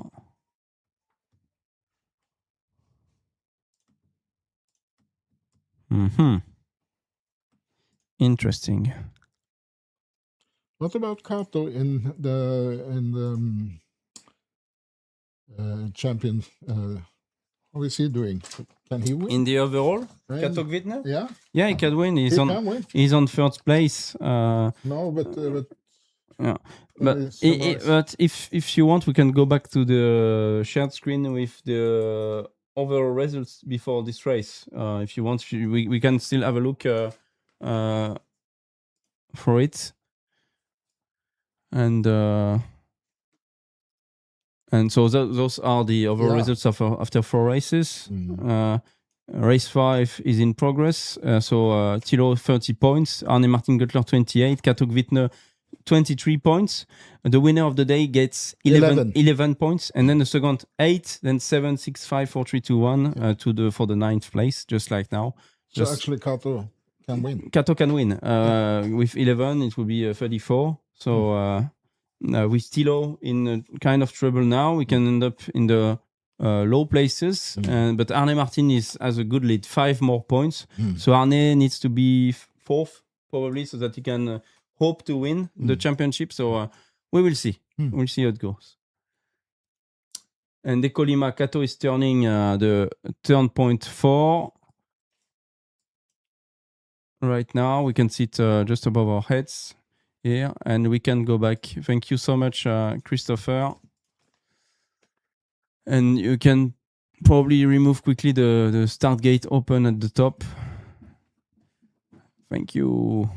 Distance to goal, 71 kilometers for Arne Martin Göttler, 73, 74 for Masic and Klaus. So still a few thermals. Yeah, like 2 thermals and final glide. Those gliders have a good glide ratio, so it's going to be nice. Good climb for Charlie Tango. 2.6. Yeah, good climb. Lima November is joining. So Charlie Tango, Mike 1, Lima Alpha, and Romeo Hotel will come as well Mike from 1 behind. has 3 meters. Yeah. 3.6. Wow. 3.6 for Charlie Tango. Yep. Looks like a good climb. Very good climb. Mike Alpha is climbing as well, 1,100 meters. So he's lower because Klaus is at 1,400 almost right now. I think the race will be decided just here. Yeah. Well, I think there's still some hope for Arne Martin with this track. Yeah. The bet for him was 10 minutes ago, 15 minutes ago when he decided to go to the hills. And it might be worth it for him to be on the hills and get back this 400, 500 meters of difference with the energy lines he will find on that track. Yeah. So it will be for sure, it's the most interesting part of the game where everything is decided now. I think, yeah, you're right, Raymond. Mm. It's a key point of the race. We will see. We will see. Time will tell. Time will tell. Exactly. Exactly. Let's see.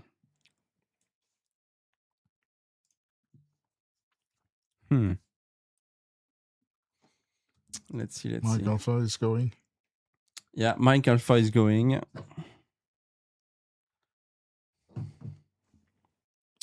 Leaving now. And Tri Victor, what's his? Yeah, let's have. You're right. Let's have a look at Tri Victor. Roland. Oh, yeah. He's left his thermal, which was not as good as he expected, probably. 700 meters. He is in trouble. He's struggling. He's in big trouble because I have the above ground level and it's not very high. He's not in a good position now. Thilo, he has a lake in front of him. Yeah. Not a lot of options to outland. Honestly, that's roughly 300 meters above the ground for Thilo. So yeah, it's not really nice so far. So you have to change the course. You have to go westward. Yeah. To find something, a place to land if that's needed. Arne Martin is above Tri Victor. 1,200 meters. Yes. As I said, for Arne Martin, it will be very wise to keep close to Thilo. Yeah, to manage him because that's just 3 points of difference between the first and two. And he will have enough day wins in any case and one more point. So if he's in front of Thilo and he wins the day, whatever happens behind is not his problem. He will be the champion. Yep. So that might be as well a decision to follow him and to cross the valley as well earlier because they have a lot of tools on board. With their flight computers, they can see kind of everyone on their farm. They know, okay, Tri Victor is on the right and things like this. So that can be an important point now. Let's see what Thilo is doing. I am monitoring about 300 meters above ground level. 351 meters above ground level for Thilo. Kind of turning in this area.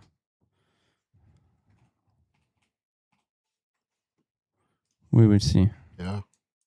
He needs to find something. Yeah. Okay, Charlie Tango, Mike 1. Oh, look at that, 1,600. They had a wonderful climb. Yep. Wonderful climb with the Norwegian Lima Alpha Romeo Hotel, Michael Fenning behind. 3 meters. Wow, very good flying today. Wow. So the top three is struggling. Actually, Thilo is struggling. Kato Wittner, he made a mistake earlier, struggling. For Arne Martin, it's better, but kind of fighting for the lead with Charlie Tango and Mike 1 is closer to the turn point in terms of kilometers by a short number, 66 kilometers and 68 for Klaus, but slightly lower. Let's see if he finds a good energy line. 1,300 meters, probably pulling. Yeah, let's see if he stops or not, and if he can get good thermals, because on the west they had pretty good thermals, and from what we've seen from the ground as well, before the start, the west of the airfield looked much better as well. So,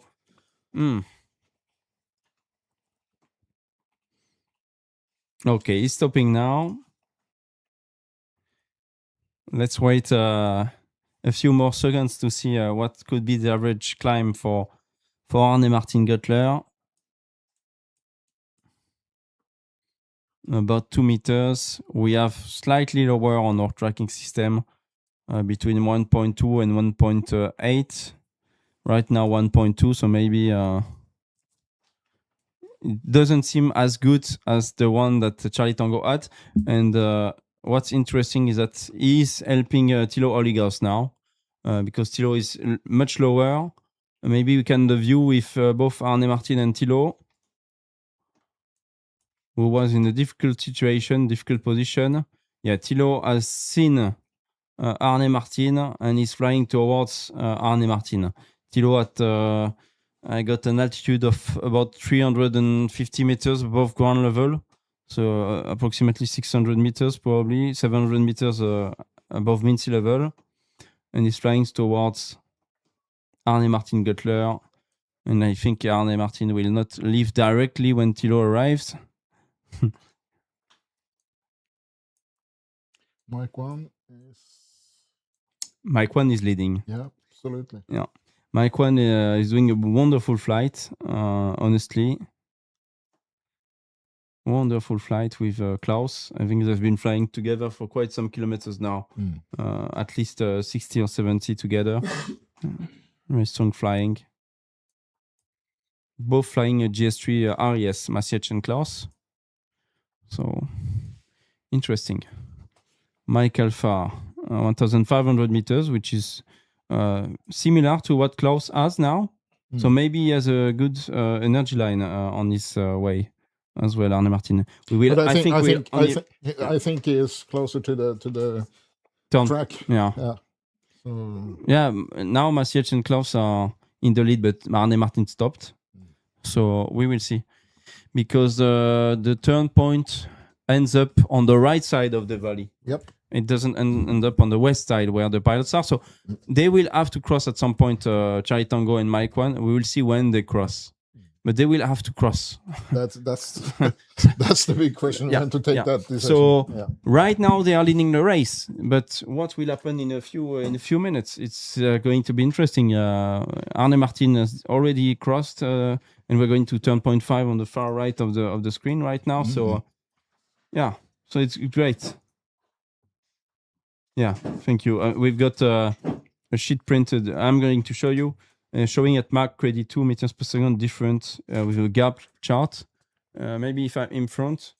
And on that, we have Charlie Tango leader, 30 seconds behind, roughly Mike 1, and then Mike Alpha 2 minutes behind. And then we have the potential scores coming up. And I have the same on my screen. Yeah, but we are not going to show you that. At least not today. We'll see what we do with this tool. If we make it online, publicly available to everyone. Because if we make it public to everyone, then we will end up with those things in the LX9 flight computers. At some point. I'm not sure it's what we want right now, but we'll see when we have professional pilots and team gathering together. Probably everyone will ask this. We'll see. That's the downside of those tools and open data and so on. But we don't work. I've had this discussion before. I think we don't work enough with the data yet. The only data we use now is SkySight and the weather, which is already huge to be able. But like the post-flight analysis and live analysis of the race is not done. I think there's nothing, no tool that does it very properly. So we've been running the CU program for many years, and we need some improvement probably in that field as well. It's quite fantastic to use all these tools. Yeah. Echo Lima. So Kato is climbing 1,000 meters. 97 kilometers flown. No, 2 turn point 3. That's a mistake for Kato. He has turned the turn point, I think, Kato. Let me check again. Yeah, he's next to Yankee. He has turned for sure turn point 4 as well. No doubt about it. It's just the tracking that didn't catch up. Yeah, because on our tracking, it seems that he passed just next to the turn point and it did not validate. So we will see if he does. Usually there is a small difference, and he might know that I turned, but he has turned. I think Christopher can change that. Yeah, he's done that. Yeah, if he missed, he will get a money. So Christopher has changed it. Sorry, next turn point 5, 733.6 kilometers to go for Kato. Eric Brenner Martins. 1,400 meters roughly, 62 kilometers left. Let's go back to Tree Victor before we focus kind of on Arne Martin and on Klaus Kambar and the altitude differences. Okay. Thilo Oligers. Pulling 4.5 meters per second and stopping, turning right at 1,100 meters. Thilo. That's good. Let's see if he gets a good climb. And in the back, we can monitor the altitude of Mike Alpha and Charlie Tango and Mike 1. You can see that Mike Alpha is slightly higher than the two on the left. Yeah, it looks like he's climbing well, Thilo. Yeah, 3.5. Yeah. Looks like a very good time. He's probably going to come back in business with this climb. Yeah. Well, if he wins this one, honestly, it's amazing. Yeah. If he manages to win this race after having such a low point, usually I am impressed. Yeah, then I'm very impressed. Okay, he's been world champion, but come on. They've made a good difference. Mike Alpha and Klaus both have flown in the world final in Saint-Auban as well. They've qualified already to a final. So I would be very, very impressed, honestly, if he manages to catch that.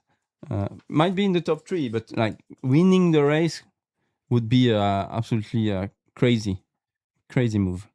Eric Brenner Martins, 1,250 meters, 57 kilometers away from the finish line. 47 kilometers for Maciej Klaus and Michael. Slightly more, 3 more kilometers for Arne Martin Göttler, who is higher. It's very tight. Very tight. Yeah, that's right. That's what we have for the top 3, top 4. I think Michael Fenning is 200 meters lower, so he can get back in the game if they miss a thermal and he gets a very good one behind. That he can manage, and he can win the race today, Michael, by doing that. But it needs to be in the next 20 kilometers, I think. And the turning point you can see in the middle of the screen there is the church they're going for. So they have to cross. Yeah, they have to cross, and they will have to cross in the valley. There are some hills right in the middle of that valley after the river here. But Arne Martin is already on the good side of the valley with the hills and the nice forest leading towards turn point 5. He will just have to cross a small part of the valley to go to the north and to the finish line. 47 kilometers to go for Arne Martin Göttler. It's not enough yet in terms of glide ratio needed to go to the airfield, obviously. You need one more thermal. Yeah. And let's go back to Thilo Oligers to see how high he can get. Thank you so much, Christopher. Look at that. 3 meters per second. It's more than 3 meters. 3.1.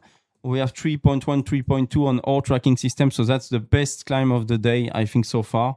With Thilo at reaching 1,600 meters now. He can actually win this. He can get very high. Yeah, he can go very high now. Following that, so he crossed 1,600. And Eric Brenner has decided to join Arne Martin. He has turned, crossed the valley there. We can continue to monitor that with Mike Alpha. 9 kilometers of difference between Arne Martin and Eric Brenner, roughly. And we need to add yeah, there are 20 kilometers of difference between Thilo and Arne Martin. That's a lot. 20 kilometers. Raymond. That's a lot. 1,700 meters. Yeah. For Thilo. And he can push. And he can push. He will leave soon. I mean, if we have this ceiling, it's great. It's really nice. Wow.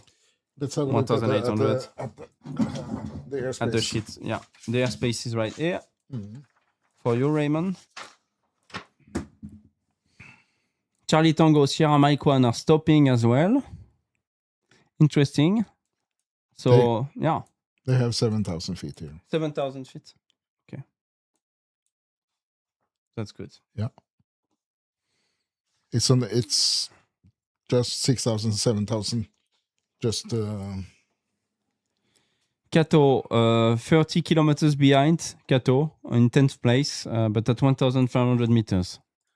So, Tet Yagomagi climbed very well, 1,600, almost 1,700 meters. Tet, and he will continue now and either cross on one side, which I think he will do, or go back to the left with the others. We will see. Very interesting. What a good climb from Thilo. Yeah. What a very good climb. That was, fantastic, right? Fantastic, yeah. Really fantastic. Arne Martin Göttler, yeah. Pushing Arne Martin now. Yeah, he is. And I can just feel with Thilo, and the feeling he has just now was close to landing out. Yeah, exactly. Close to landing out and getting a good thermal like this. That's a good point. He will overfly Lima Alpha. I think he's in front of Lima Alpha. Let's have a look at our tool that we have. Yeah, he's in front of Lima Alpha and Lima November. He's on, I think, he's on 6th place in our prediction so far, Thilo, and we will see if he manages to be higher than that and to we'll see that. We will see that. So Arne Martin, 4 kilometers in front, but lower, and he needs to get. Now he's going to be the real decider. If he gets a very good thermal, then he escapes and he wins the day. But we will see. We will see what happens. Klaus Karmbar, 130 in ground speed, obviously in this thermal, 1,400 meters, 1,300 for the others. And the conditions have definitively improved. Yeah. I mean, it's 3 p.m. now. That's starting to be good. Yeah, and the ceiling is really nice right now as well. Around the airfield, it's awesome. Starting to be awesome, really. Shall we have a view of the webcam from the south, Christopher, in a few seconds, just to have a look at the clouds and the cumulus and how it looks like outside.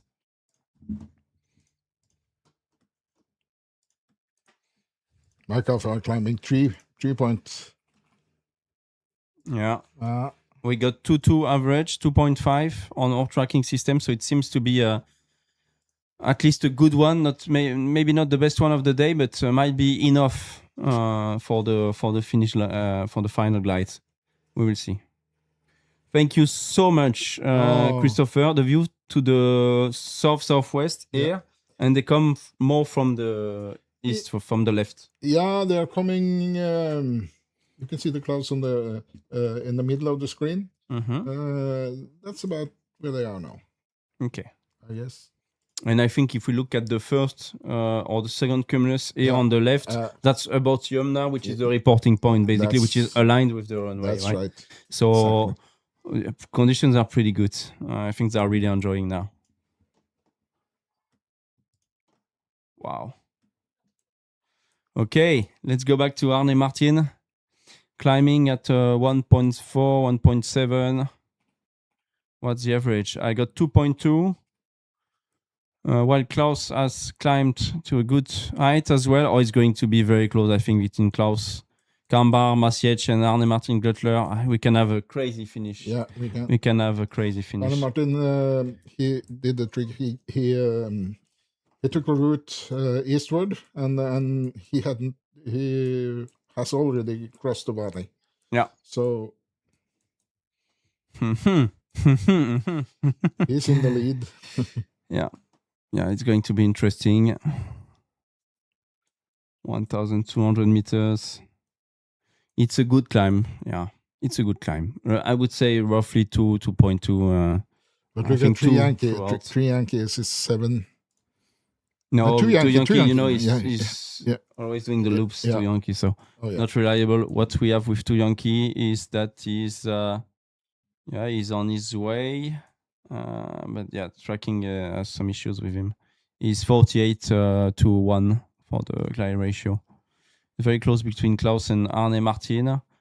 Klaus, I think, is about to leave. I think, he has just left the thermal with his companions of the day, and they left with roughly between 33 to 37 of glide ratio to go towards the finish line. They have a glide ratio, let's say, of 56 with those gliders in 18-meter class, so it's pretty good. We will see. It's going to be very close between Arne Martin and those guys. We'll see who gets the best energy line towards the finish line. It will make a big difference, a very big difference. Looking forward to it. Yes, Assen Church. That's the point. They have turned at least 3 or 4 times. Yes, I think 3 times. Very, very So, common turning point. Yeah.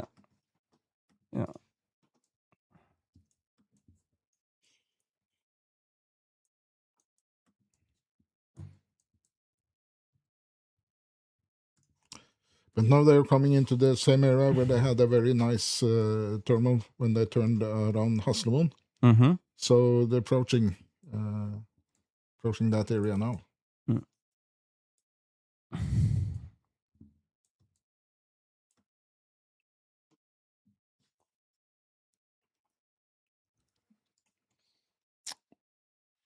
So Mike Alpha, distance to goal 35 kilometers to the report point. No, to Yesassen, sorry. Yeah. No, to the finish line. No, I say stupid things.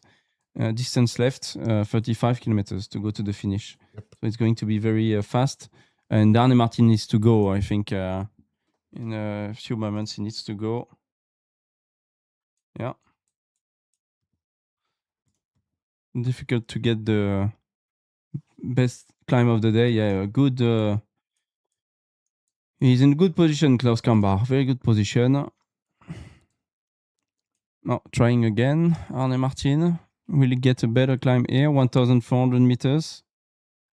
Is this enough? They are gliding well. They are improving their glide ratio, those guys. On those hills, you can see Mike One and pulling up, doing some dolphin flights. So well done. I think it's the Cessna that was stuck this morning. I don't know.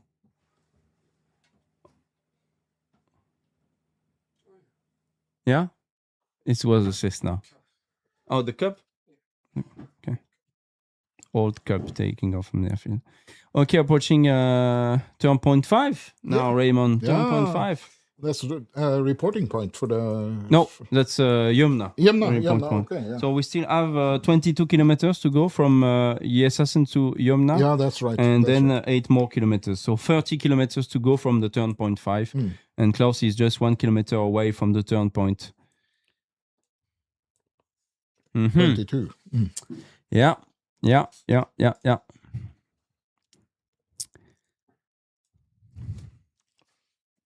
And Arne Martin is behind. Yeah, exciting. Klaus Kambar, is in 4th place. And he needed the top 3 to have big failures today to hope to be champion. And if he wins, that would put him with 33 points. So that would be very interesting for the overall. It would be very close between the top 4 tonight. We'll see. Kato is in top 9 now. Seems difficult to manage to get the podium with Tilo Oligos now back in the game, 6th place, and Arne Martin 4th.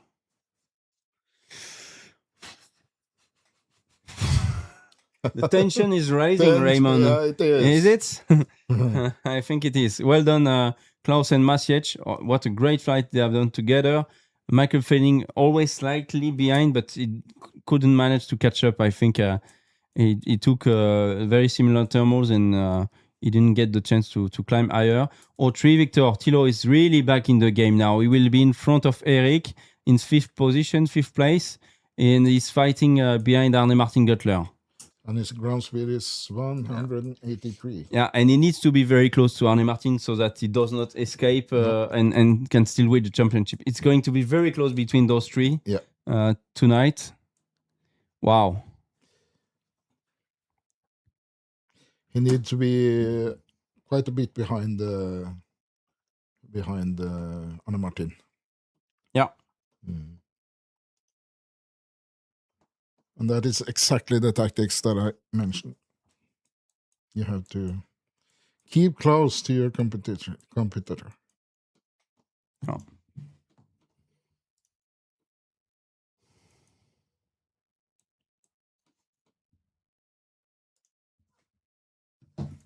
Okay, 1,270 meters. Arne Martin approaching, but he didn't get the very good climb to be able to. They were really neck to neck on our program, so he missed a good climb. I just kind of not enough luck on this one. The gray one, we lost the connection. Is that Masiec and Michael Fennig? Yeah. No, they will come back. Yeah. Exactly. Mm-hmm. I'm not worried. Rone Ovda, very good flight. Rone Ovda today, really solid flight as well. Always in the top 6, 7, so he managed really well. Mm. Really well. He had a bad day the first day, didn't he? Yeah. Mm. Yeah, had to restart his engine in the mountains as well. Yeah, so Lukas Nitarzic, 1,000 meters behind Rone, so he should be able to overcome, pass above Rone Ovda, be in front of him. And they have actually a very good energy line on this hill here. Yep. It was the same for the leaders, for Klaus, Masiec, and Michael. So I think Michael is still behind Masiec and Klaus. Look at Arne Martin; he's climbing now in the results. Yeah, exactly. Yeah, but we've lost tracking of Sierra for a few moments. It's the same on all tracking system. Klaus is on final glide with a glide ratio of 25 to reach the airfield, so he should be safe to cross the finish line at a good altitude. And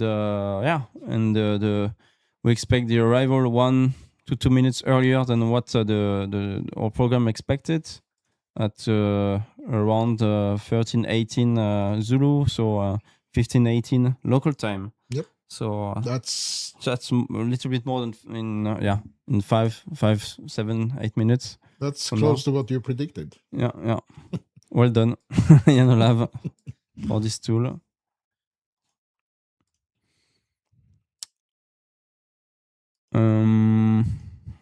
I'll take a screenshot, by the way, of this for later.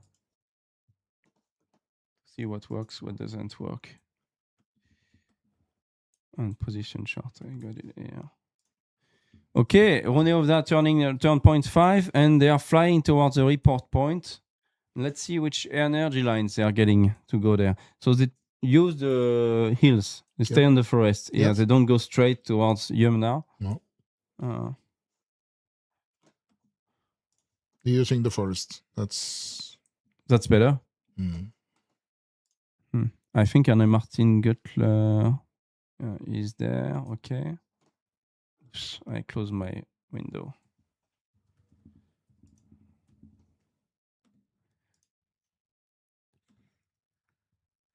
Come on, maybe we can have quickly 2D view with the rain radar, please. Rain radar to see slightly what's going on around the airfield and to the north.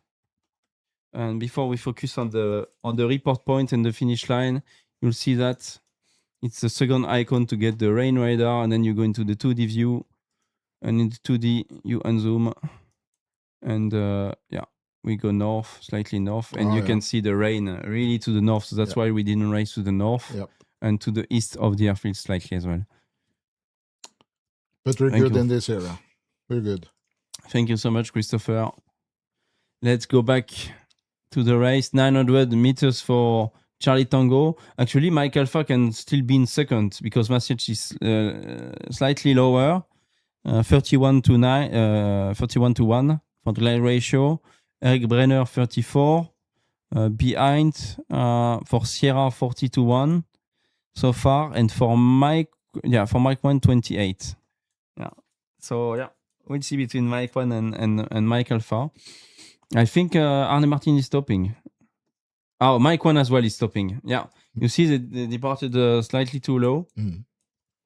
They found something 13 kilometers away. But for Klaus, it seems to be good enough. We have 21 to 1 glide ratio for Klaus Gambar, who should be close to winning this race. Very good flying from Klaus Gambar today. Yeah, I think he just wants to finish in a good way because he knows he cannot fly the next one. No, he cannot fly. You cannot organize and be in the air. So I think he just really wants to put the to win. Yeah. Yeah. Oh, and Trivictor is coming back with Arne Martin Göttler lower,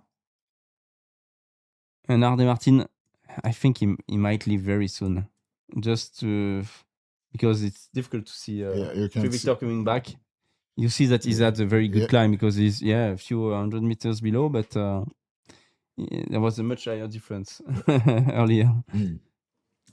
Mike 1 and Sierra stopped. Sierra is really low at 653. It's not enough to go to Yemna and to the finish line. The minimum crossing altitude at finished is 416 meters. So Mike Alpha is about 600-700 meters above that, and he needs to do 23 kilometers. Sorry. So he has 300 meters to spend. Our friend Klaus Gambar for 8 kilometers to go to go to the finish line. Klaus Gambar.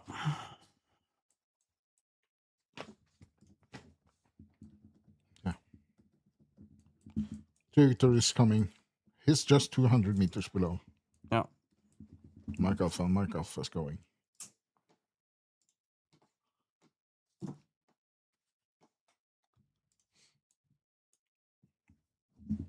Well done, Klaus. Turning the reporting point right now. Yes, Raymond. Yeah. Yeah. It's a good race. It's a good race. That we've seen. Very it's exciting. A very good race. And 612, and ground speed 214. Yeah. So he is pushing. Yeah, he's pushing. He has a good altitude, very good altitude. And everyone is looking outside for Klaus. Will he make a low pass? We're waiting for it. Klaus is look out of the window because we have a little delay here. So very little, yeah. So he will cross in a few seconds. He's in the lead. Let's focus. Mike Alpha, Sierra, Mike 1. So Mike Alpha is approaching, the second group. That will be tight for the second, third, and fourth place today. Even fifth with Tilo Oligos just behind them. If he manages to get a better climb, so that's good. But Tilo will still win with that position, I guess. Yeah. Yep. Yeah. The overall. Exactly. Klaus Gambar really approaching now the finish line. Very close to the finish. And there are some gliders flying around the airfield as well. And there I see a downwind. 484 meters, minimum 416.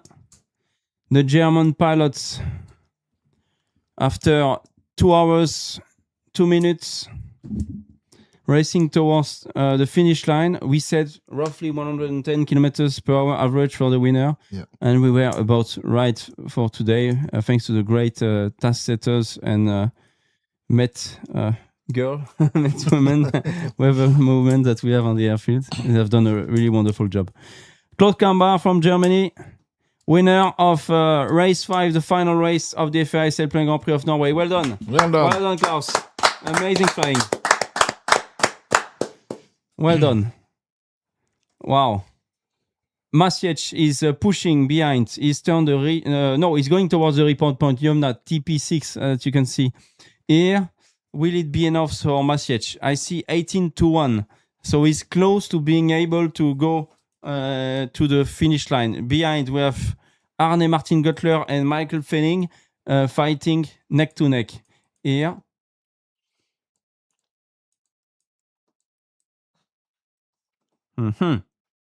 And Mike Alpha is leaving. Yeah. He sees that Prix Victor is coming as well. Yes. He has no choice. He needs to have an advantage on Prix Victor. It's very, very important. So, that's tight. That's going to be very tight for the champion tonight, and to decide who is going to Chile. Thilo Oligos. 20 kilometers to go for Thilo to the finish line. Mike One is climbing. He's trying to climb again. On all tools, it's enough, but 400 meters to spend in 15 kilometers, it might not be enough with the wind and so on. In 11 kilometers for Masiec. So I think he tried to save that one. But yeah. And I mean, yeah. We will see. Or if Arne Martin goes second or something like this, that would be crazy as well. Because he had a good lead, Masiec with Charlie Tango. It's going to be very close between those two. Yeah, it's 13. It's 3 kilometers. 3 kilometers. Masiec is leaving. Masiec is leaving to go towards the report point. Mike Alpha and Sierra pushing behind him. Prix Victor going straight to the report point. Rune Ovda as well. It's going to the report point. Lima November trying to catch up. Lima Alpha as well. He has turn point 5 going to turn point 6. It's accelerating at the back of the field as well. Rune is quite low. Too low to cross the finish line at the good altitude, I think. So he needs to get a little bit more of energy. Now, can we have a look very quickly, please, at Eco Lima and Lima Alpha? Mike One is about to turn the report point in a few seconds. Thank you so much. Eco Lima has climbed to 1,350. And let me check if he's on final glide. Eco Lima, yes, 28-1. So he should be able to fly towards the finish. Masiec is on his way to the finish line. He's turned the report point. Masiec right now, followed by Mike Alpha and Sierra. Arne Martin Göttler. That's going to be very tight. That's going to be super tight. And I can tell you that the field is very close as well behind. Okay, let's start to make some calculations. Masiec, we need to check his altitude when he crosses the finish line.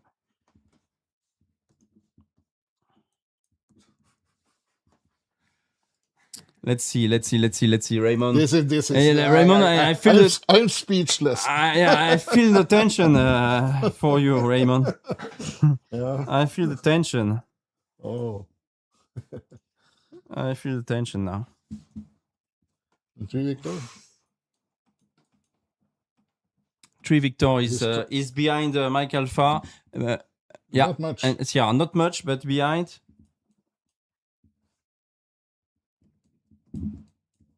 That's going to be tight. Are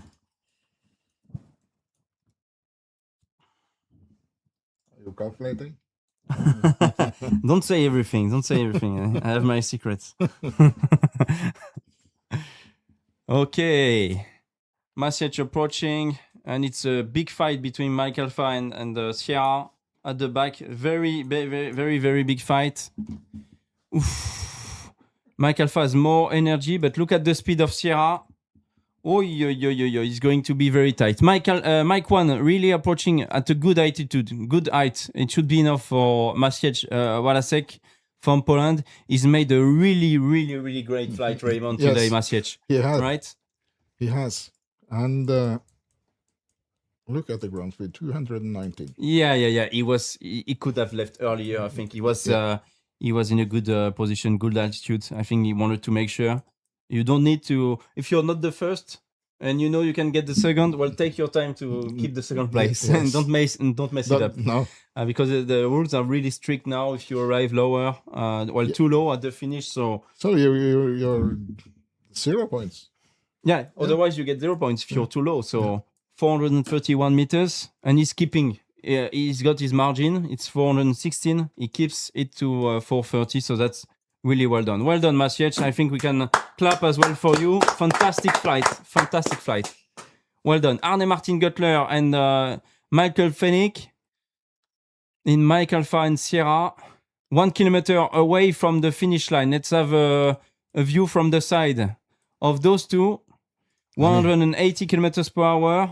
There is a small gap between the two, very small. Sierra accelerating right now. And he had to pull back to 400 meters, 100 meter. Yeah. And Arne Martin Guttler, third place. Well done. Followed by Michael Fenning, 3 seconds behind. Well done. Klaus Kambach turned 108.3 kilometers per hour.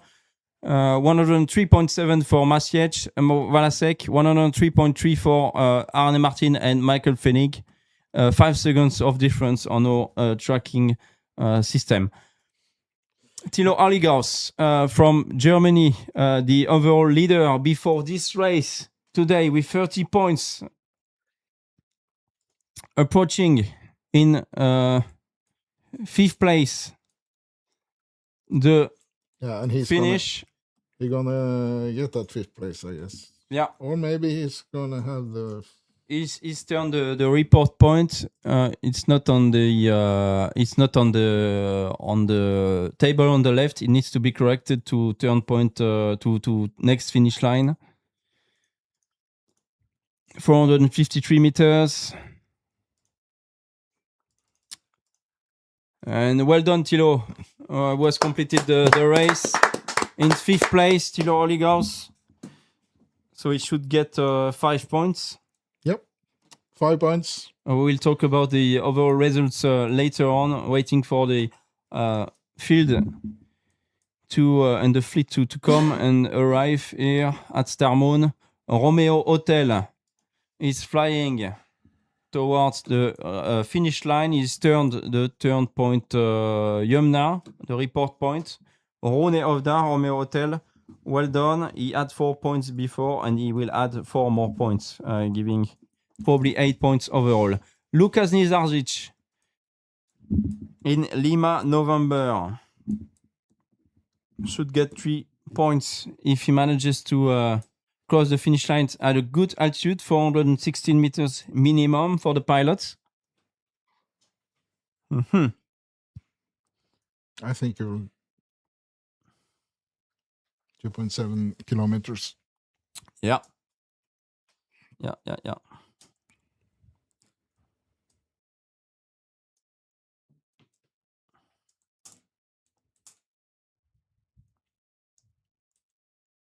Yeah. Mm-hmm.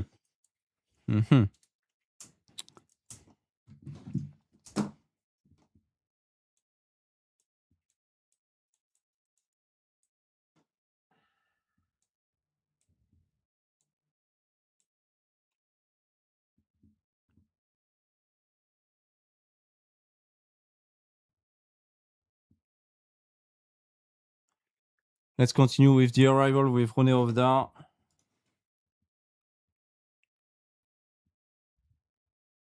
Rune Hovda at.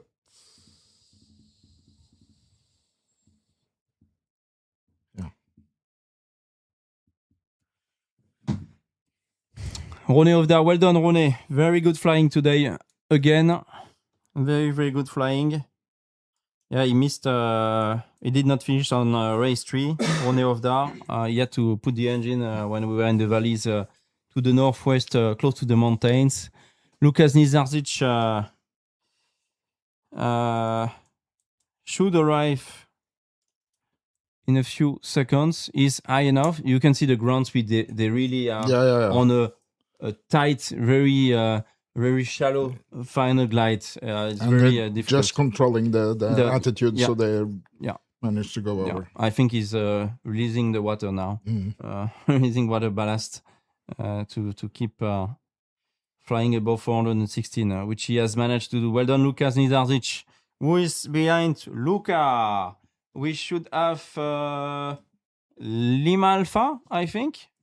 Eric Brenner Martins, who did a great interview yesterday for NRK Radio. On the radio, yeah. Yeah, for the radio. They brought the broadcaster in the air, right? Raymond? Yes, 2 flights. 2 flights? 2 flights, yeah. Nice.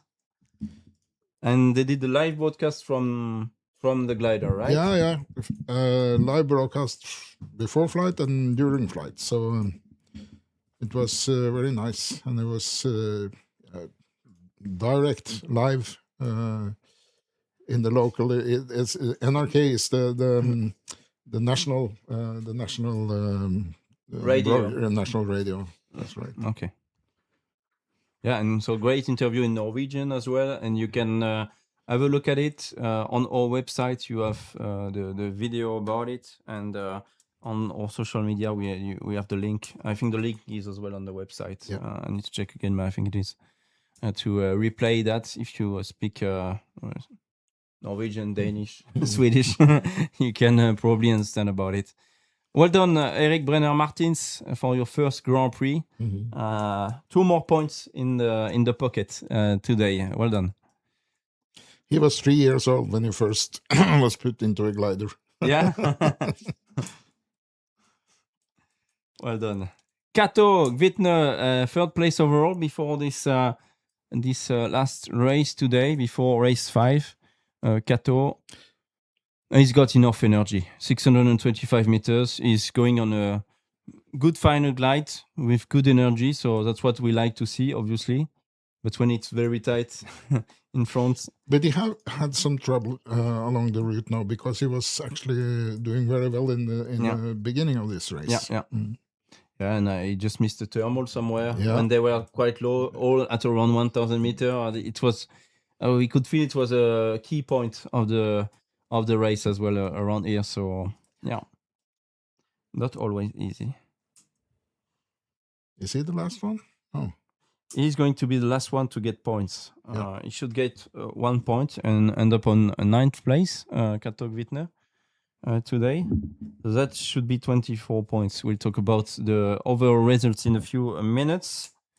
I think when Kato has arrived, and depending on where is the field behind, and if we can wait a little bit more, because I think almost everyone is approaching. So we'll talk about the overall results while we follow the last arrivals.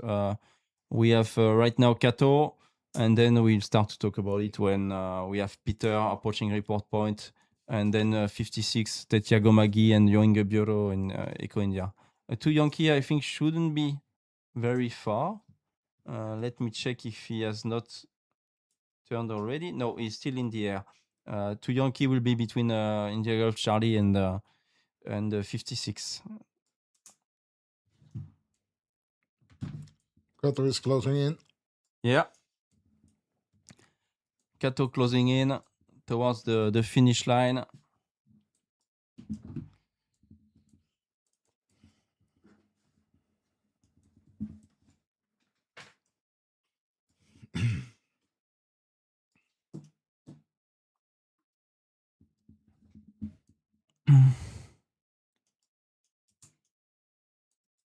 Here you can see the golf course surrounding. Oh yeah, which is kind of dangerous.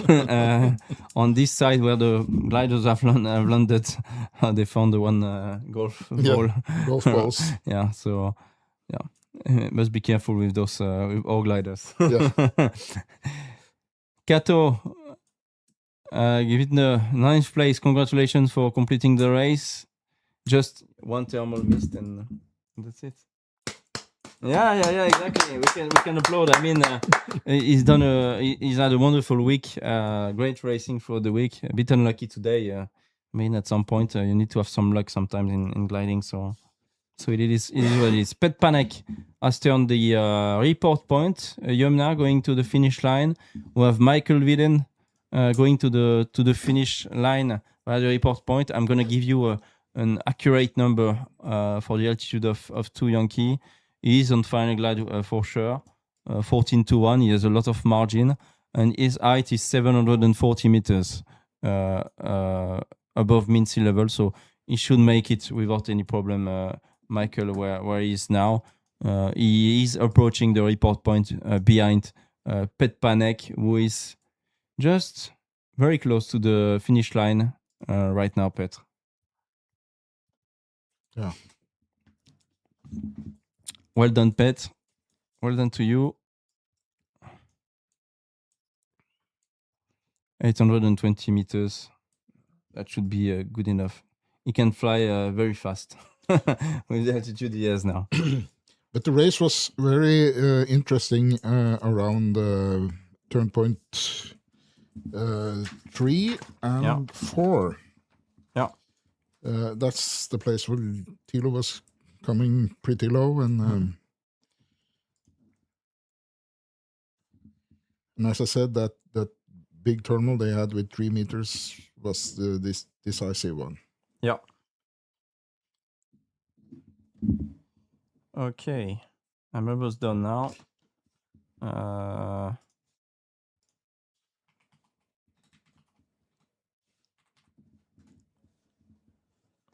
Eight.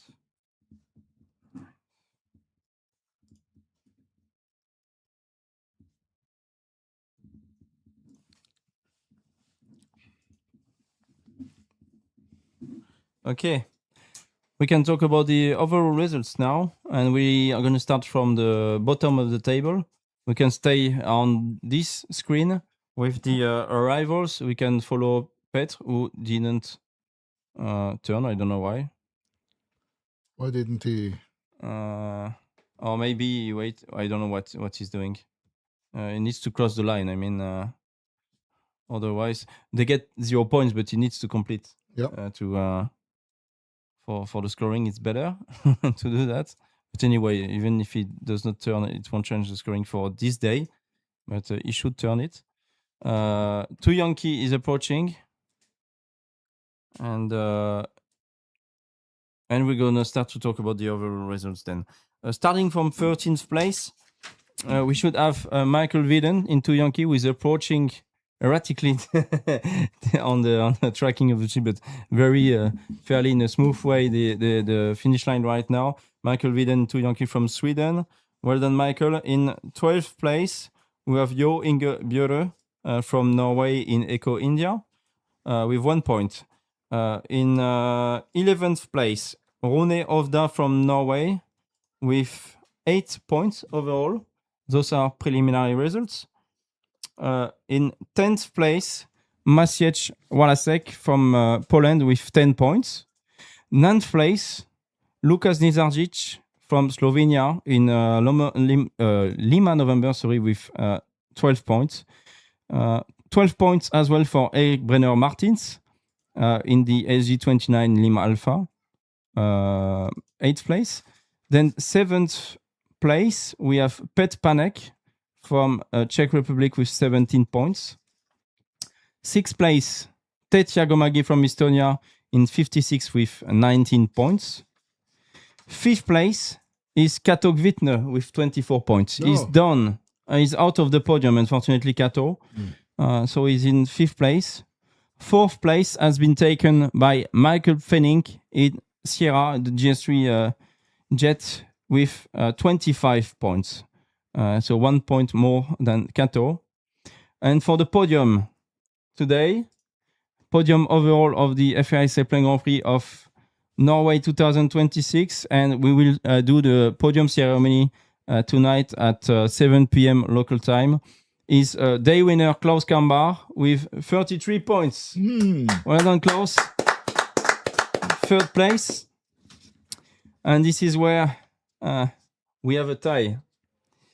We have a tie in the lead with 35 points between Thilo Arligaus and Arne Martin Gutler. But they have the same number of daily wins, 2 daily wins. So the decider is the best position for 2nd place, then 3rd place, then 4th place. And the only one who's got a 2nd place is leading. So is the champion of the FAI Sailplane Grand Prix of Norway, and that's Thilo Oligos in 3 Victor from Germany, winner of the Grand Prix of Norway. Well done, Thilo, and well done, Arne Martin Göttler, SGP champion 2026, who has qualified to Chile, pending, obviously, any penalties that could apply to these flights. So those are the preliminary results, and you need to stay with us tonight and stay connected to the social media channels to discover the full results and official results. The pilots will have 1 hour from now to say if they don't agree with the scoring that's been done, and before the results go to official later today. And this is as close as it can be. I mean, 35, 33, it can be closer on the podium. And that's a lot of points for 5 days of racing as well. So it's really amazing. The last thing we can say is probably thank you to first Arild, Steiner, and Marie, who led this competition on the ground and managed all the organization on the ground. Thank all the volunteers who worked on the airfield around it, and specifically for me, I would like to thank as well all the media people who worked with me during this week. You, Raymond, on this, on the editing and on the live streaming to comment. Christopher was been in the backstage to place the views and manage the live streaming, despite some technical issues we've had with internet connection on race 2A and 3. So very happy about how we have been able to show the race to the fan. Sorry. Then we've had Stein Marius working with us in social media and posting the content while we were doing the live streaming. We have Matteo today and yesterday with us, who helped to take pictures, film on the ground, do some interviews as well. And Jan Olav running around with the Osmo Pocket to try to film everything and get a lot of interviews from everyone. So it's been really a pleasure to be here in Norway with that really fantastic weather. Yeah, we could have flown with the Eagle-Eyed 1 or more 2 races, most probably. And this is the view from a few minutes ago from the landing on the airfield. You can see Stein Marius is actually standing with the white cap on the left. If you go from the left, the third guy here with the camera in his hand, and Matteo is just next to him on his left, the second guy on the left. And the GS3 was on the air. Maybe Kato Wittner, I think. Looks like this is glider. And look at the weather in another part. That's the last observation to make. We showed you the rain radar that was around the airfield, and indeed it's raining quite a lot. So test setting was again amazing today. Yeah, you can see clearly the red spots with the thunderstorms and so on. So we're gonna have a fantastic evening now. Thank you so much, Raymond. Thank you, Christopher, again, and thank you all for your question and for having followed the races. We see you in 1 month in Farnbach, where we'll plan to do live streaming most probably as well. So thank you, everyone, and we will see you later. Bye-bye.